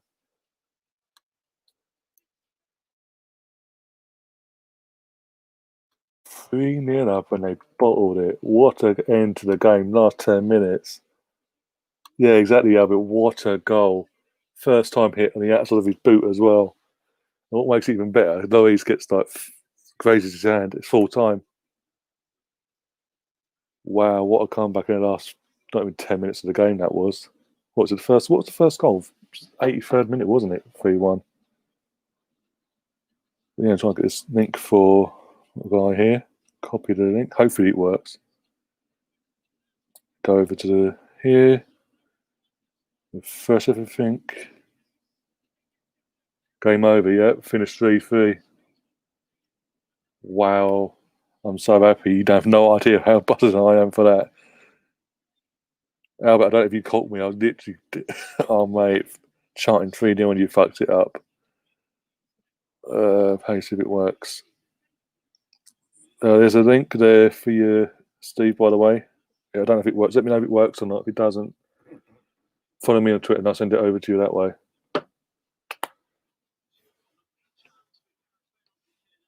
Wow. Well, my cousin's going to be happy. Cousin, granddad, and uncle will be happy after that. That's what I was looking for, actually. I was actually looking. Oh. Even it's so the goal was that good, by the way. My brother's got a day off, by the way. Watched it downstairs. I heard him go as it went in. Yeah, 82nd minutes. From the 82nd minute to the 93rd and a half minute. 3 goals. What? But hey, title challenges, eh? Title challenges. All you Tottenham fans out there, you think you're winning a fucking title playing like that?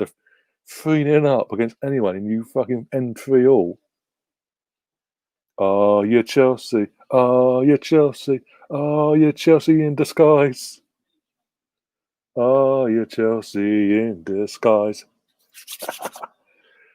That sort of brightened my weekend. That's made my weekend a bit better, actually, even though my team lost. Usually go 3-0 up and fucking throw it away like that. Yeah, exactly, Steve, exactly. A very good game to watch in the end. As you know, Steve, you've been watching me the entirety of this watch along. At 1-0, 2-0, 3-0, I was thinking, you saw my reaction. I wasn't impressed. I wasn't happy. I was slagging Antonio off as well, saying they needed to go and get a striker. Back in the summer, the actual out and out striker is actually going to take the chances, not dilly-dallying the ball, things like that. And then that happens, second half. That's just it's in a nice shadow. That's good. That's fantastic. That's great. That's good to know, mate. As I said, they do deliver outside of the UK to here and then everywhere as well. People in the States, the guy tweets out all the time when he does things like that. Because obviously, yeah. West Ham are brilliant in the second half. This is the West Ham I was expecting to start exactly. That's the frustrating thing. That's what I'm saying. I'm not a West Ham fan. I got family at West Ham. It must be frustrating for them as diehard West Ham fans to see that, especially going into it. They've beaten. They'd almost took a point from us at the Emirates. They then went on to batter Wolves 4-0 at the London Stadium. They went to Leicester a few days later and got won 3-0 comfortably. Had an international break, coming back on that sort of form. David Moyes comes back in the dugout, and all of a sudden they're 3-0 down. You're thinking, what the fuck? Is it actually David Moyes speeding back in the dugout? And then that happens in the last 10, 11 minutes of the game. Oh. But yeah, take Lanzini's goal of the weekend. And that's not just because it's against Tottenham, just because of how good the goal was. Literally first time outside of his boot. And what makes it better, Luis gets like glazes off his paw print. It still dips and goes in. Okay, I was mistaken. I think Tottenham were title contenders. Oh dear. Oh, I'm so. Oh dear. Okay, I was mistaken thinking Tottenham was title contenders. I know. That wasn't a dig at you, but that was a dig at Tottenham fans because Tottenham fans were getting above their stations yet again. And in terms of they've beaten Man United 6-1. This ain't normal. Mourinho's changed his ways. We're attacking. Da da da da. Bell comes, and what makes it even sweeter, this result at 3-0, they're being bailed on because they think obviously second debut at home, they're 3-0 up. They've got to win. He's going to get a W on his debut, not his full debut, but on his debut, his second debut back. And then that happens. Couldn't happen to a better team. Oh dear. Actually, West Ham were good after the third Tottenham goal. Yeah, to be fair, second half, that's what I'm saying. And that's what, again, for me, until they started scoring goals in the end, in the last 10 minutes there, that was frustrating for me because they literally, second half, came out with the intent of getting back into the game. And they had that chance at 3-0 back in like the 64th minute, where was it? Antonio crosses the ball in it, and Fodell's literally sort of goes ahead of it. He sort of bounces off his head and God knows, goes into the stand, so to speak. And you're thinking, it's going to be one of them days where West Ham are going to come back and do this. But then that last 10 minutes, what a 10 minutes from a non-Tottenham fan's perspective. I'm sort of half tempted to go and search some Tottenham fans out and see how they react if they're still alive and kicking off and whatever. And so new guys, but I don't know, just for the sheer banter of it all. Boys 88, big up yourself, by the way. What a strike that was, getting their West Ham well played, exactly. And again, as Albert says, it's so frustrating. And where is this performance, what you saw in the second half, back in the fucking start of this match? With Van Dijk out, City not playing well, this could be wide open league this year. It could be, actually. That's what I'm saying now with the Van Dijk situation, as we saw, and as we've seen previous as well. Even with Van Dijk, they've been a bit suspect, but now without Van Dijk, they looked even more suspect, especially yesterday against decent opposition. Their defence does look suspect without Van Dijk, even more so now, as we saw yesterday. They'll scrape. Obviously, they should get past the teams that are sort of scrapping to get all stay up and things like the ones that be relegation to 15th or whatever. They'll sort of get them sort of results. But the decent teams, the really hardcore decent teams, they're going to struggle against home and away. And yeah, let's not forget he had a chance as well. Bell did have a chance at, what was it, 3-2 or 3-1. He had that chance to make it score the fourth and kill the game completely and win the game fully at the time, kill off any chance of a comeback. Did all the hard work, couldn't hit the target. It wasn't even a defender that put him off either. It was a fucking attacker that got back and put him off. But it just makes, as I said, it makes it all that bit sweeter that obviously what happened. And if you know what, fair play to West Ham for not actually fully giving up and obviously getting back when they scored what we at time we all thought would be a consolation goal, getting back into it and continuing to drive again for the second, and then they kept driving and drawing the fouls and putting us at pieces in to try and get it, and literally that was a hit out of frustration more than anything. Just like, for fuck's sake, just fucking have someone have a shot, bang. Oh, no keeper. But to be fair, no keeper saving that shot either. Let's be honest. In the Premier League wise,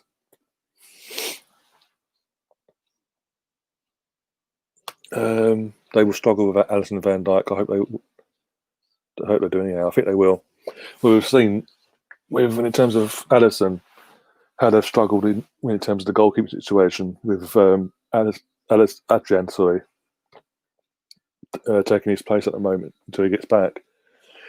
Now add into the equation Van Dijk. Two players, by the way, the two players that they brought in, they broke the bank to bring in, that sort of fixed things defensively for them, are now out injured. One of them could be, the one that we put through the money at in Van Dijk. if it's a full-on ACL like it has been with Rob Holding and Bellerin, that same ilk, that same severity, well, he's got a surgery, so that's him gone for the season. He won't be back training until May, June.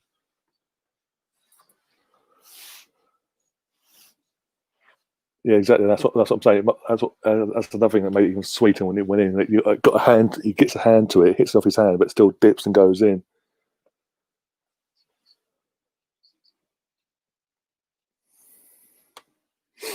One could Bell cost them going 3-0 up.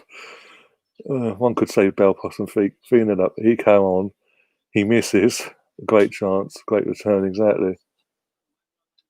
Oh yeah, attack-wise, are dangerous, but it's a defence. If they're going to leak goals, it's going to be like Liverpool from a couple of years ago before Van Dijk and hasn't turned up. Then you can score all the goals you want, but if their defence is suspect, they're going to leak goals.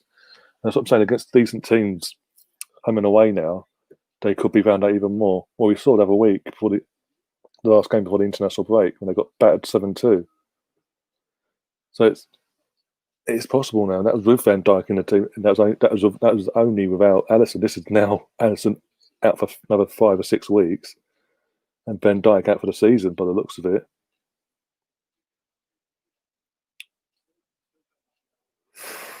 that's gonna be interesting. Yeah, we actually got next week. Actually, Liverpool. Let's have a look in the league because Ajax midweek. Because that's gonna be interesting now. So they're gonna make it interesting. So I might even cover that midweek. Do a double watch along for that night. Cover both games.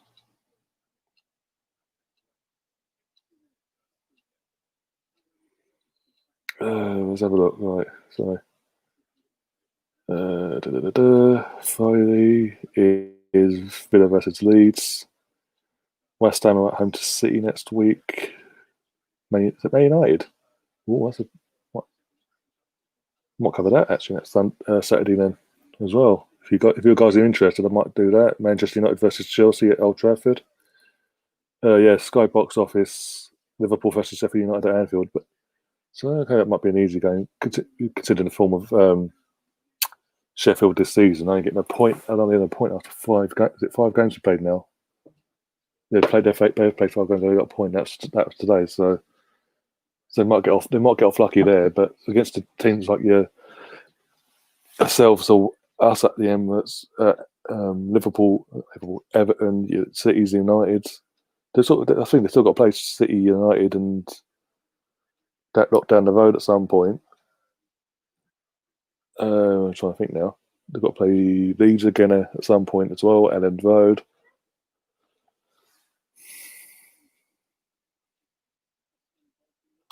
Yeah, that's the thing. Unless that's a lot to ask. A lot to ask for as well for them 2 players to step up when they weren't doing it in the first place. That was the whole point why they bought Van Dijk in, and then Alisson 6 months later. But in terms of centre back wise, that's the whole reason they persisted in getting Van Dijk in because Gomez and Matip and the guy that's got rid of Dejan Lovren weren't stepping up. They weren't doing the business. That total collapse by Tottenham. It reminded me of our collapse at falling up. Yeah, that's 2008, wasn't that? 2008, 2009. At home, North London derby. Harry Redknapp first away game in charge. We went 1-0 down after a couple of minutes because Zucker when he was off his line and Bentley just went nuts in the circle. Pulled it back, Sylvester scored, and then they're 4-0 up. 4-0 was Newcastle, yeah, 4-0. Yeah, fucking 4-0 at half time. Cruising title challenges at the time as well that season. A week before the old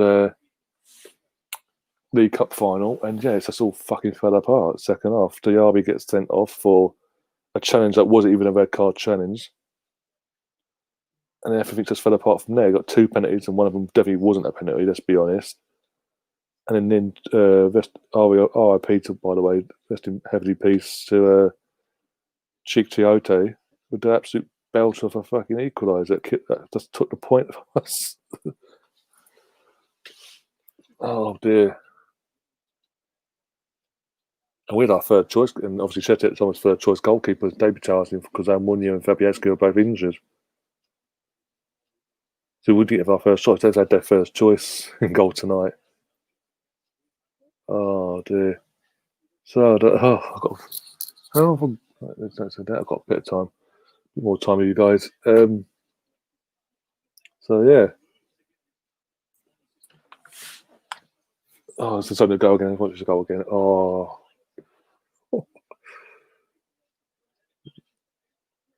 as I said, no. To be fair, take the bias out of it. There's no goalkeeper saving that. You know what? Let's have a look. Let's see if there's any Tottenham fans still alive having a meltdown. If so, I'm sure they can come out after me afterwards if they want. Yeah, they can try anyway.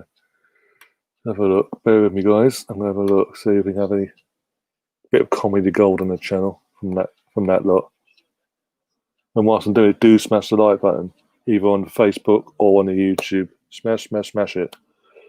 And subscribe. Don't forget to subscribe. Right, here we go. Let's have a look. Is he live still? Probably not. Probably gone off on a meltdown. No, he's not live anymore.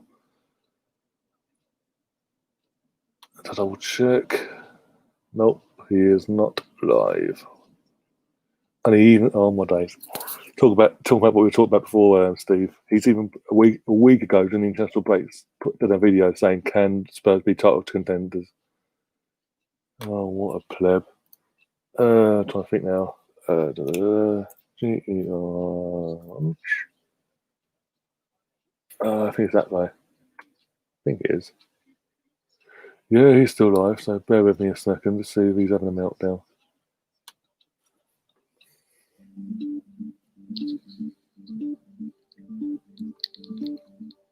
Invest as little as £1 in the world's greatest companies with zero commission and zero fees. Only with Tree. Oh.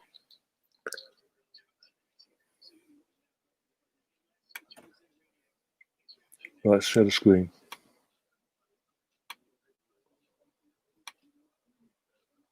No, I won't actually know. It'd be more like I'll get done. But yeah, Smash. Faces like Smacktastic comes to mind with what I've just seen. Oh dear. Tottenham bottled it. Big up Adrian in the chat, by the way, Adrian Anderson. Big up yourself. Oh, you have no idea, mate. You should have been here about 10, 15 minutes ago when they scored that equaliser. Oh my days. It sort of picked up my mood because before that I was just like, yeah, fucking Tottenham won. Yahoo, fucking great. Bale's going to get the fucking.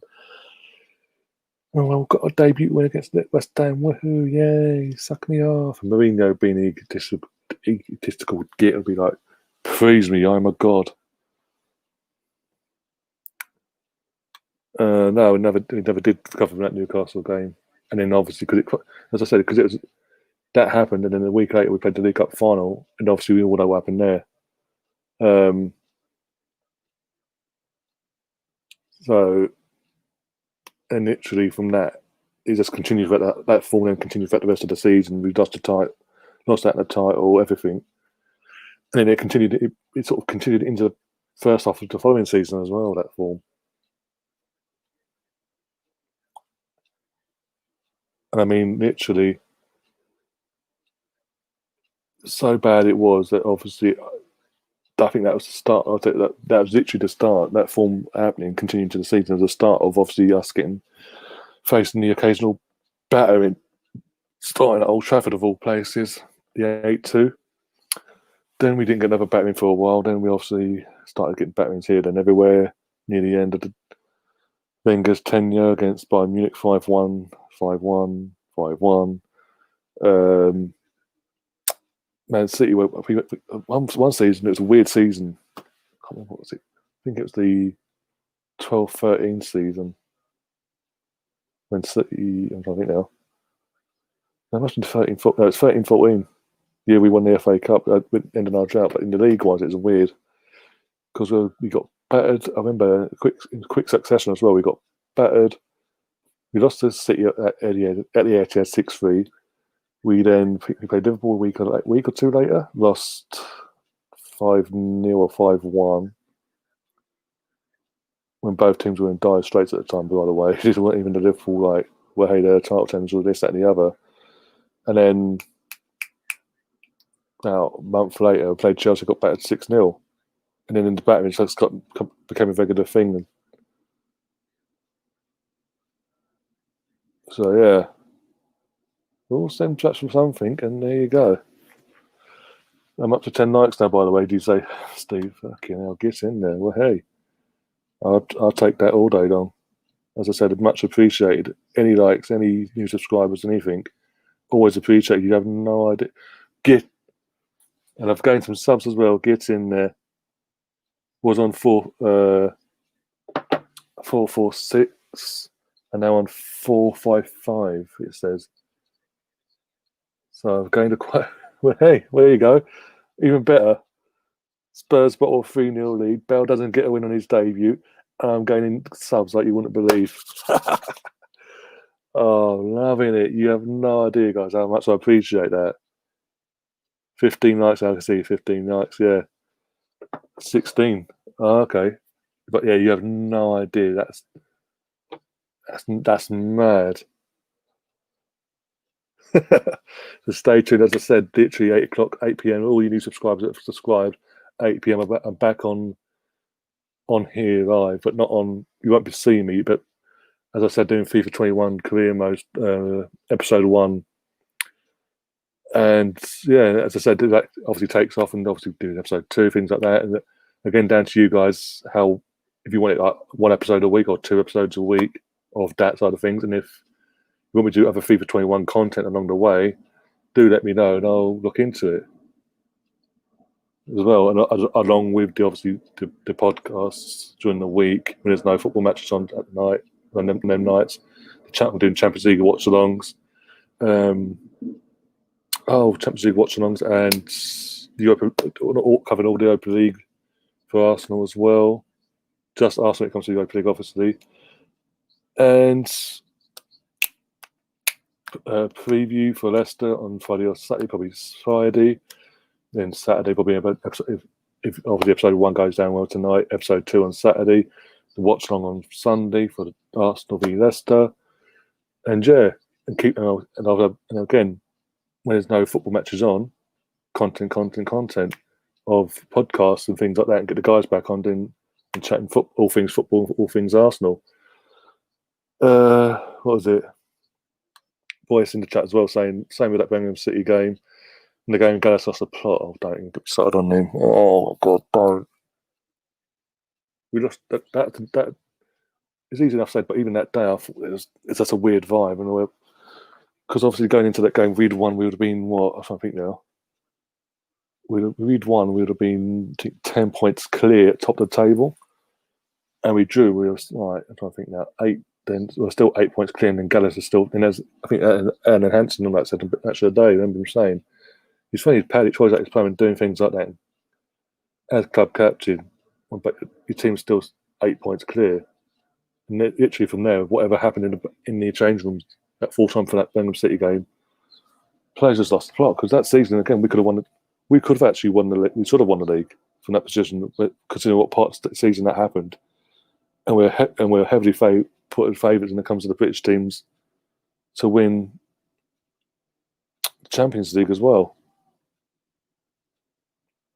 But apparently, whatever went on there sort of affected the players, and literally just the whole season fell apart. I remember seeing a week after that Birmingham City game on Match of the Day, banners. They were showing banners from that the club have put, obviously fans have bought in and put up and all that, saying win the double up, do it for Eduardo. They had the Champions League and Premier League trophy either side and things like that. It's just fell apart. I think that's Villa at home. We almost lost that actually. But the last 10 seconds of the game, Nicholas Bentner, we won it 2-1. It's a 1 or 2-1 that game.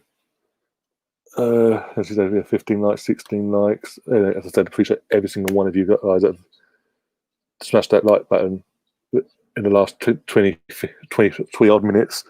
And the new subscribers, you have no idea. I was not expecting that. That's literally as I refreshed it, I was like, fuck. So, yeah, massively appreciate it. You have no idea. And I hope you guys stick around for the long haul. We're now 45. I'm even going to double check it just to make sure because I want to get the numbers right. Yeah, we're 45 away now from the 500 mark. So come on. Oh, you have no idea that means the world. It does. It seems sad as it is, may seem, but you have no idea. And well, as you said, our record away to the top six is bad, but yeah, it is. And it is frustrating. It's frustrating we haven't sort of ended that against Liverpool away or Man City away. But you know what? You've got them out of the way now. The other four teams, or other three teams in that top six, we'll beat them away or home this season. I've no doubt about it. Start with United, Old Trafford, but I've no doubt, even though we haven't been playing fantastic football and this, that, and the other, between now and then, in the next couple of weeks, Partey's going to be more involved, obviously. He's going to be more integrated into the team by then as well. But hopefully, Xhaka, as I've said, in fact, this show is going to be dropped out and we sort of kick on. And by Old Trafford, when Old Trafford comes along on a couple of Sundays, not obviously this Sunday coming, the following Sunday, 4:30 kickoff, they're Man United are getting another battering from the North London team. And they won't score this time, in my opinion.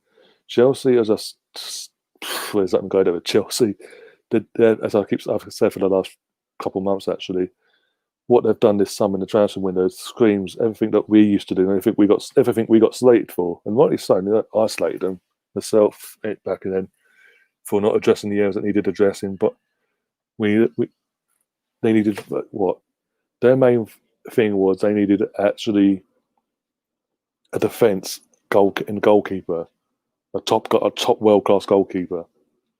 They brought a goalkeeper no one's ever heard of. No disrespect. So you don't even know if he's any better than what they had. He could start off and end up being like Kepa and Caballero.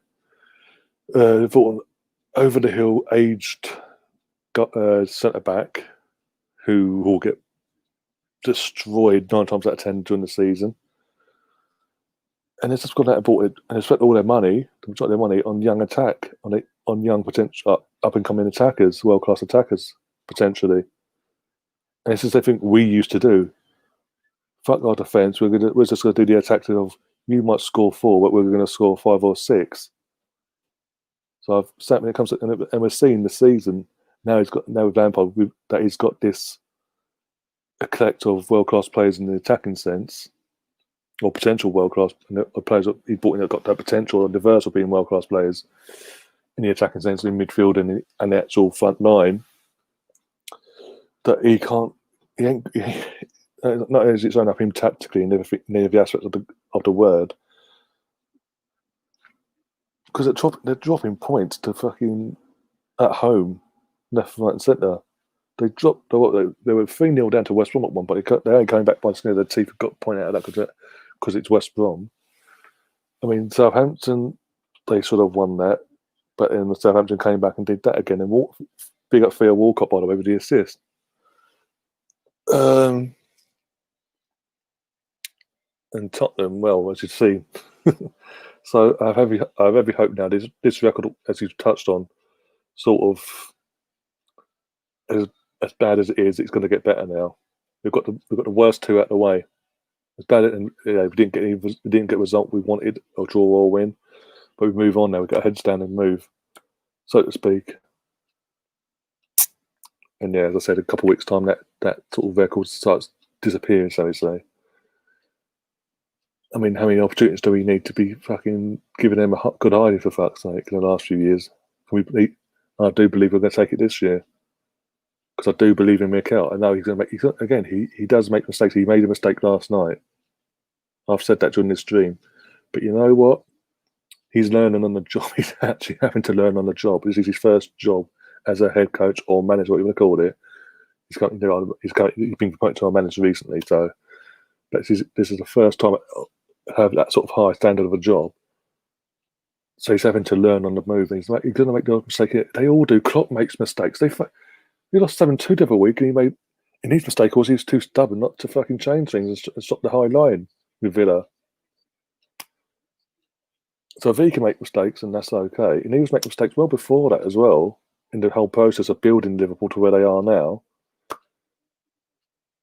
It's part and parcel of the game. Everyone's human. They all make mistakes, but it's just a part of the process.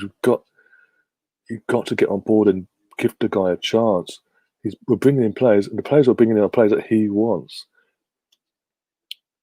It's all down to the last detail as well. It's not just just for the sake of it, buy him, get him, get him. Him and Eddie are coming together with the club and identifying what actually we do need.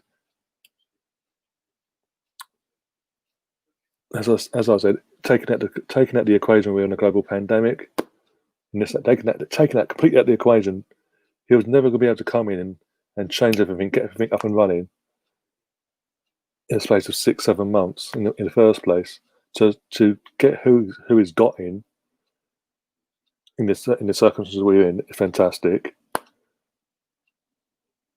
It's just a shame we couldn't get most of hardly any of our players out off the books that he doesn't want. And we're going to see on Tuesday when the Premier League squads are all announced for the respective 20 teams who he doesn't want. They're completely. We know Ozil's not going to be in the squad. Socrates won't be, and others. Sleeper might be actually in the squad, maybe, or he'll now either that or he'll fill the slot for the Europa League squad because obviously there's a slot available with one of our goalkeepers going out on loan. So, yeah, it's all a process. And as I said earlier, with Klopp, when Klopp come in, he was in a similar situation. He had all this deadwood, all this crap, all these mediocre players that weren't good enough. And look what's left. Now, in the process of getting from there to winning that Champions League, they had Lallana, Firmino, and Henderson. Trying to think of anyone else that was there when he came along. Trying to think, they had Firmino, Lallana, Henderson, Mana he brought in, Salah he brought in. Yeah, it's just them three players, and now literally two are left, and but them three. That was what 2019 when Champions League. That's about 3 years in the making. Got to get to that point. So it is what it is, but it's going to take time. But I've no doubt the only benefit with us is I think how I think things will be a bit quicker with Arteta is that most of the players that he wants out, their contracts were up come June anyway. We can't get rid of them in January. Still, they're gone in June. They're not exactly players that we can make money out of anyway. So if you can't get even a couple, 4 or 5 mil from or 10 mil, just get rid of them. Obviously don't renew the contracts and off you go then, and use the wages and all that we'll recoup from that, and he'll be able to again recruit again in the summer, and replace every single one of them players that are now their contracts are up, and bring in bigger and better players that'll do a better job than that. But yeah, with that, clean all this crap. Got notifications coming up. I get my ears all of a sudden. Yeah, and as Steve said, it has turned up to be a great day. The Arsenal ladies win 6-1 against Tottenham, giving the Tottenham women a massive L on a North London derby day. They all count end of the day. Melamido got a hat trick as well, and then Tottenham have done that 3-0 up.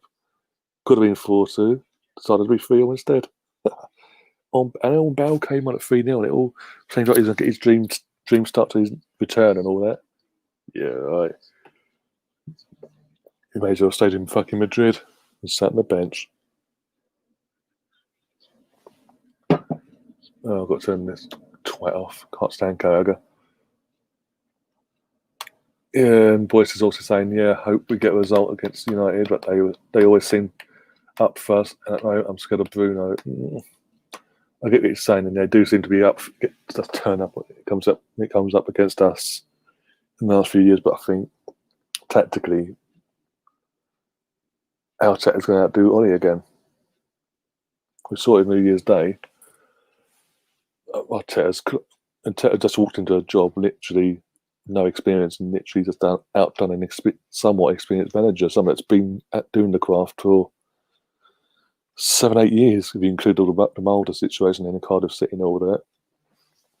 Maybe even longer, actually.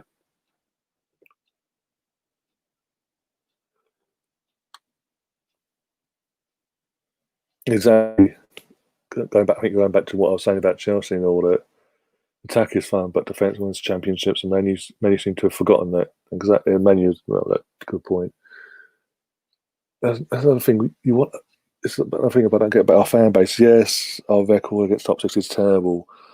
Yes, they didn't, but Mikel made a mistake yesterday and things like that. Blah blah blah. As I said, he's going to make mistakes. Everyone makes fucking mistakes.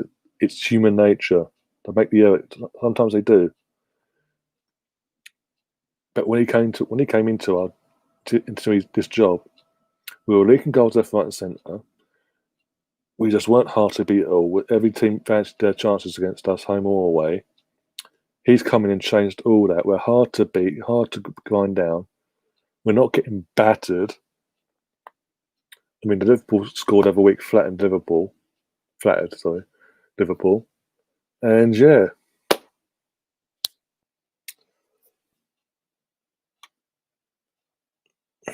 he should have played Uber down the middle. After this thing, when I initially saw the lineup, I assumed that was what he was going to do. But then when the game kicked off, he played Willian down the middle, which confused me considering that the two, one's an actual striker and one's, just a creative midfielder.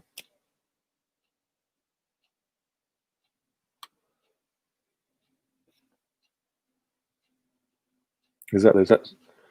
That's what should have done. They should have done. Yeah, you couldn't write enough out there. Exactly, you couldn't make it up if you tried. Even though they're not in Hollywood and all, that wouldn't be able to make that up. What's happened to that lot down the road? If we didn't bottle it yesterday, we could be second. Yeah, again, totally agree with you.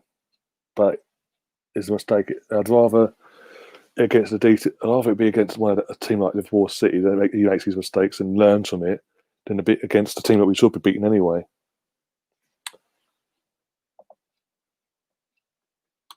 Exactly, we were in a Liverpool game. And again, with the Liverpool game, as I said about Liverpool, before I wrap things up, 3-1, as I said, flatters that Liverpool really. Because if Lacazette takes these that 2-1, Lacazette has two opportunities to get us back into the game at 2-2, respectively. Scoring either one of them, yeah? If he takes one of them chances, it's a completely different game to what we saw in the end. We could have potentially gone on to win because then they're suddenly their backs are up against the wall and things like that. They haven't got their fans here to rally them through. And we were in the game for the full 90 minutes as 1-0 we could have got a result, exactly. And let's not forget the first half wise, we did have a few chances after they went 1-0 up as well. Saka had a couple of chances just before half time. And again, we should have touching on that, we should have had a penalty. Because if you want to talk about consistency, again, another thing that lacks in England, consistency in our refereeing. Earlier on in the day, Merseyside derby, Mane gets a free kick on the edge of the box, and Andre Gomez got booked for the exact same challenge on the edge of the box. So what's the difference between being on the edge of the box and in the penalty box? Consistency, that does my head in. But the second half, anyone watched my watch along yesterday with Melvin and Russ. No, I was disappointed. We were all disappointed and pissed off, and why they sort of didn't create anything in the second half to the level where they were in the first half. They didn't really push on. It's like that the penalty incident not going in their favour sort of got in their heads, and they took like, but they didn't really create anything in the second half. That does frustrate me sometimes. But as I said earlier on in this stream, when you've got players like Granit Xhaka and Hector Bellerin guaranteed first team 11 football at the moment, things like that isn't going to change. Granit now needs to be integrated out and put into on the bench at the moment. So Thursday, as I said, Thursday completely out of the squad. Put Partey in alongside Ceballos and have Mohamed El Neni on the bench. Give Granit the night off, and then Sunday play him starting from the bench. Have Thomas and Ceballos again, and go from there. And if that combination works, stick with it, because it can't be any. Literally, Partey comes on the 83rd minute, and in the first 60 seconds, he showed everything and done more in that 60 seconds than what Granit did in 83 minutes, and the entire time he's been here. It's literally since he's won the heart of Arteta, and sort of Arteta decided not to sell him. he sort of took the foot off the gas. Saying the game means nothing. How many points did we get? Again, I do get you on that. And that's the thing. That's what I'm saying. I get what you're saying. So we need to sort of add to that and not just stay in the game, but actually, as you said, be in the game and actually get the points and get a point or points out of these sort of games. But sadly, it's going to be a long, gradual process by the looks of it. But it does mean that them 2 away games are out of the way. But as I said, the other 3 away games we've got against the top 6 in United, that lot down the road, and Chelsea, I think are winnable games. And by the time we've got to play them, it's like, i.e. United in a couple of weeks, Partey's going to be settled in anyway. And yeah, Bruno Fernandes is a diving little shit who will cause us problems. Probably will get a penalty in this, that, and the other. But as a whole, United as a whole won't scare me compared to our team by then. And that's obviously assuming we beat Leicester next Sunday, obviously, which I think we will anyway. Touch wood. We'll be around for that. And then Gabriel, again, Gabriel has been absolutely class. He's opening 5 games of the season, and none of the goals we've conceded have been his fault. He's made no mistakes, no errors. He's solid as a rock. And even yesterday, he's opening 5 games of his new career at Arsenal. He's played against defending champions and the former champions of England. And he looks absolutely fantastic. It's the best centre back we've bought in God knows how long. And I mean, what an absolute steal that is. And how much we pay for him? Oh dear, right. Go for the comments again. That's why he dropped him, I'll say yesterday, yeah. Yeah, I'll say so as well. I'm assuming I'm on about Lacazette being dropped. Could Liverpool and all that. Right, the thing that bothered me most about yesterday's lineup was it should have been tried in a cup game. Exactly. That sort of lineup. I get what you're saying. That lineup's a sort of a Europa League. When you consider, again, I keep saying this since the draws been made. You look at the quality of opposition we have. It's not going to be a hard group to get out of at all. And that sort of lineup we put out yesterday, as you say, Steve, would have been more ideal to test it, run it out, and run that sort of form, that sort of team and tactics out in that sort of game. But hey, it is what it is. But again, as I said, he's going to make mistakes. Everyone makes mistakes. All managers do. It is what it is, and you got to remember he's learning. But we are slowly getting. We're slowly and gradually going to get in there, and when we do get the final product, it's going to be fantastic. And as I said, getting Granit at the team and making sure he's not just making sure, but with obviously Partey in the team, that assures that he's not going to be a guaranteed starting 11 player. In an attacking sense, going forward with Partey, things will get better in the attack, and we will start creating more and this, that, and the other. It will allow them to free up the likes of Pepe and Willian to do, and Ceballos to do the creativity side of things. And we will beat the lesser teams this season, and we will beat the teams in and around us, home and away, and get their point when we shouldn't be getting a point or something there. It's just obviously piss poor bad luck and bad judgment, basically, on everyone's part. But at the same time, in terms of Mikel made mistakes yesterday. At the same time, have players like Hector and Granit, and to a certain extent, Leno in that moment, because he had to make the save that pushed out to Sterling, let him down. I don't fully blame Leno. By the way, my as everyone knows, my full blame majority of it is on Hector, because he could have stopped all that in the first place if he stayed tight to his man, and not allowed him to have that shot off. But whilst they're in the team constantly letting Mikel down, what can we do about it? But I think with the players we've got in Ainsley and Cedric in the right back position, as I've touched on earlier, Hector he won't be a constant guaranteed starting 11 player if he continues playing like this. because his job is a right back or right wing back, whatever how Mikel sets up. So at some point he has to defend. If he isn't defending, his main job is to defend. He will be dropped. Mikel will drop him. Oh dear. City took their foot off the gas that time. We didn't get battered. Again, I can see that sort of argument as well, to be honest. We just showed them too much respect as well at the end of the day. That's another thing. The players went out on the pitch and showed them way too much respect. Oh, well, Mourinho's having a kick off. Of course he is. Going through the chat before we wrap things up now. He showed he had the legs yesterday. At times, Xhaka did wear, as when Partey came on and looked.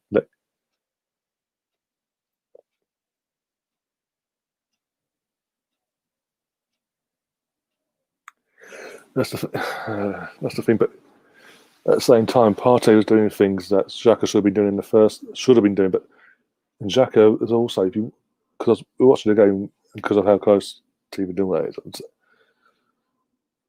and when the camera's up position, like you see things and like he holds onto the ball a bit too long here and there, and when someone puts a bit of pressure on him, he sort of panics and he sort of passes the ball or if he's trying to challenge something again, he'll panic. He overthinks things. He doesn't just play a simple game sometimes. It does frustrate me with Xhaka. But I think, again, as I said, Thursday night's the perfect opportunity. First, obviously, if yesterday wasn't a perfect chance to give Partey 65-minute run out, Thursday is definitely a perfect opportunity to give him a run out, a full run out, and see how he goes and sort of build his confidence and his general gameplay, integrate him into the team that way. That's perfect for him because the opposition, Rapid Vienna, Malda, and Dundalk are not going to give us any problems. Let's be honest. And if they do, we've got to ask questions. So we should get maximum points in our group games. Let's be honest. But yeah, it is what it is. So yeah, do that. And as I said, Xhaka, give the night off. Don't win the squad at all. And then Sunday, obviously, see what happens on Thursday. Partey then starts on Sunday alongside Ceballos and try that. See how, assuming obviously Thursday goes well. And I've got idiots sitting on fireworks. Of course I have. I was going to love that. Not in fucking what we're in October, of course. Of course fireworks. In all fairness, Gabriel could have got a penalty in the first half. I did touch on that. Yeah, it should have been a penalty. That's what I'm saying. Especially when you saw earlier on in the day in the Merseyside derby, Mane won a free kick for Liverpool when Andre Gomez did the exact same thing as Walker did and got a free kick. That's my question. Why is it different because he's outside the box to the penalty box? Especially in that moment, I think it was, if I remember right, it's set piece. It was a set piece, so you got more people in the box. It could have caused more damage than anything. It could have been more fatal because there's more people around and like anything could happen.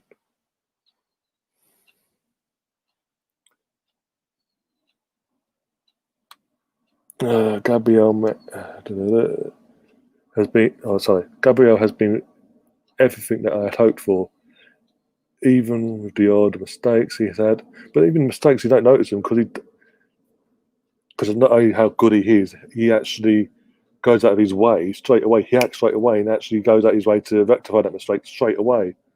Whereas we've seen years gone by, a defender makes a mistake and they sort of shy away and sort of back off and invite even more pressure onto themselves. And you notice that mistakes even more. This kid's he's 19, just turned 19. And that sort of maturity, fantastic. And again, as I said, absolute steal. And whoever actually went out and actually targeted the first bit, Arteta or Edu under the two, hats off to him. Bush is only looked cagey and go the ball away easily. Gabriel was a big game for him. He looked solid other than that. Yeah. Okay, I get what you're saying.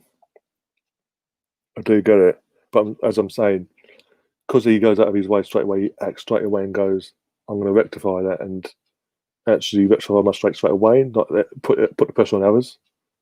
without being out ahead of the chicken and doing it as well. That's off to him. That's why that's what I'm saying. That's why you don't really notice the mistakes as often and things like that. Because when players do things like that, because they're trying to fix it there and then. They're not going, oh fuck, and backing off and sort of allowing more pressure and demanding someone else to sort the mess out. And that's another thing. Yeah, literally a couple of years. What was it? His first, yeah, Pep Guardiola's first title season, first title winning season. Early on in this, like 3-4 games into the season, I think it was. They won 5-0 in the end. But City won their up, and then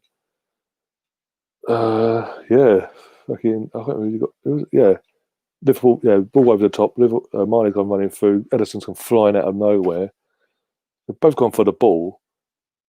He did get the ball, but also he caught the player in the aftermath and got the straight red. And that was obviously said. In Pep's first season, that was without the VAR and all that. And as I said yesterday, Gomez Gomez goes to the ball with his boot, high boot up in the air, going at the ball. Obviously, Mane has to header it and doesn't even touch Mane. But obviously, the free kick was given. Yellow card to Gomez. Trent almost scored. It was just wide, I think, the free kick. And then a few hours later, Walker does the same thing, but in a penalty box.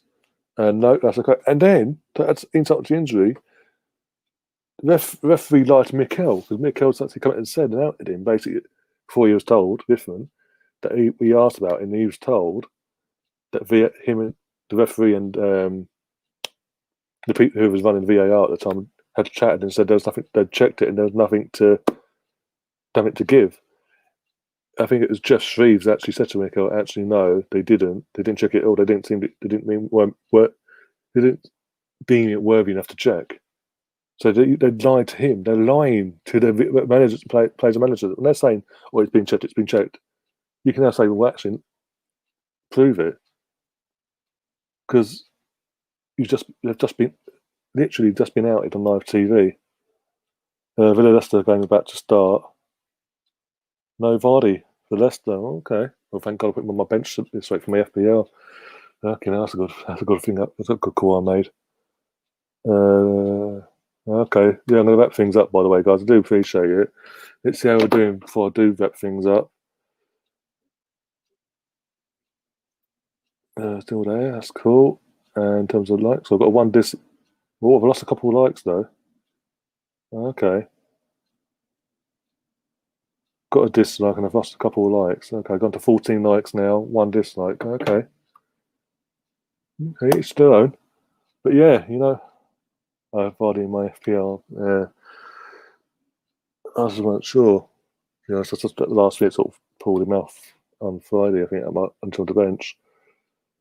Can't remember replacement, but yeah, guys, thanks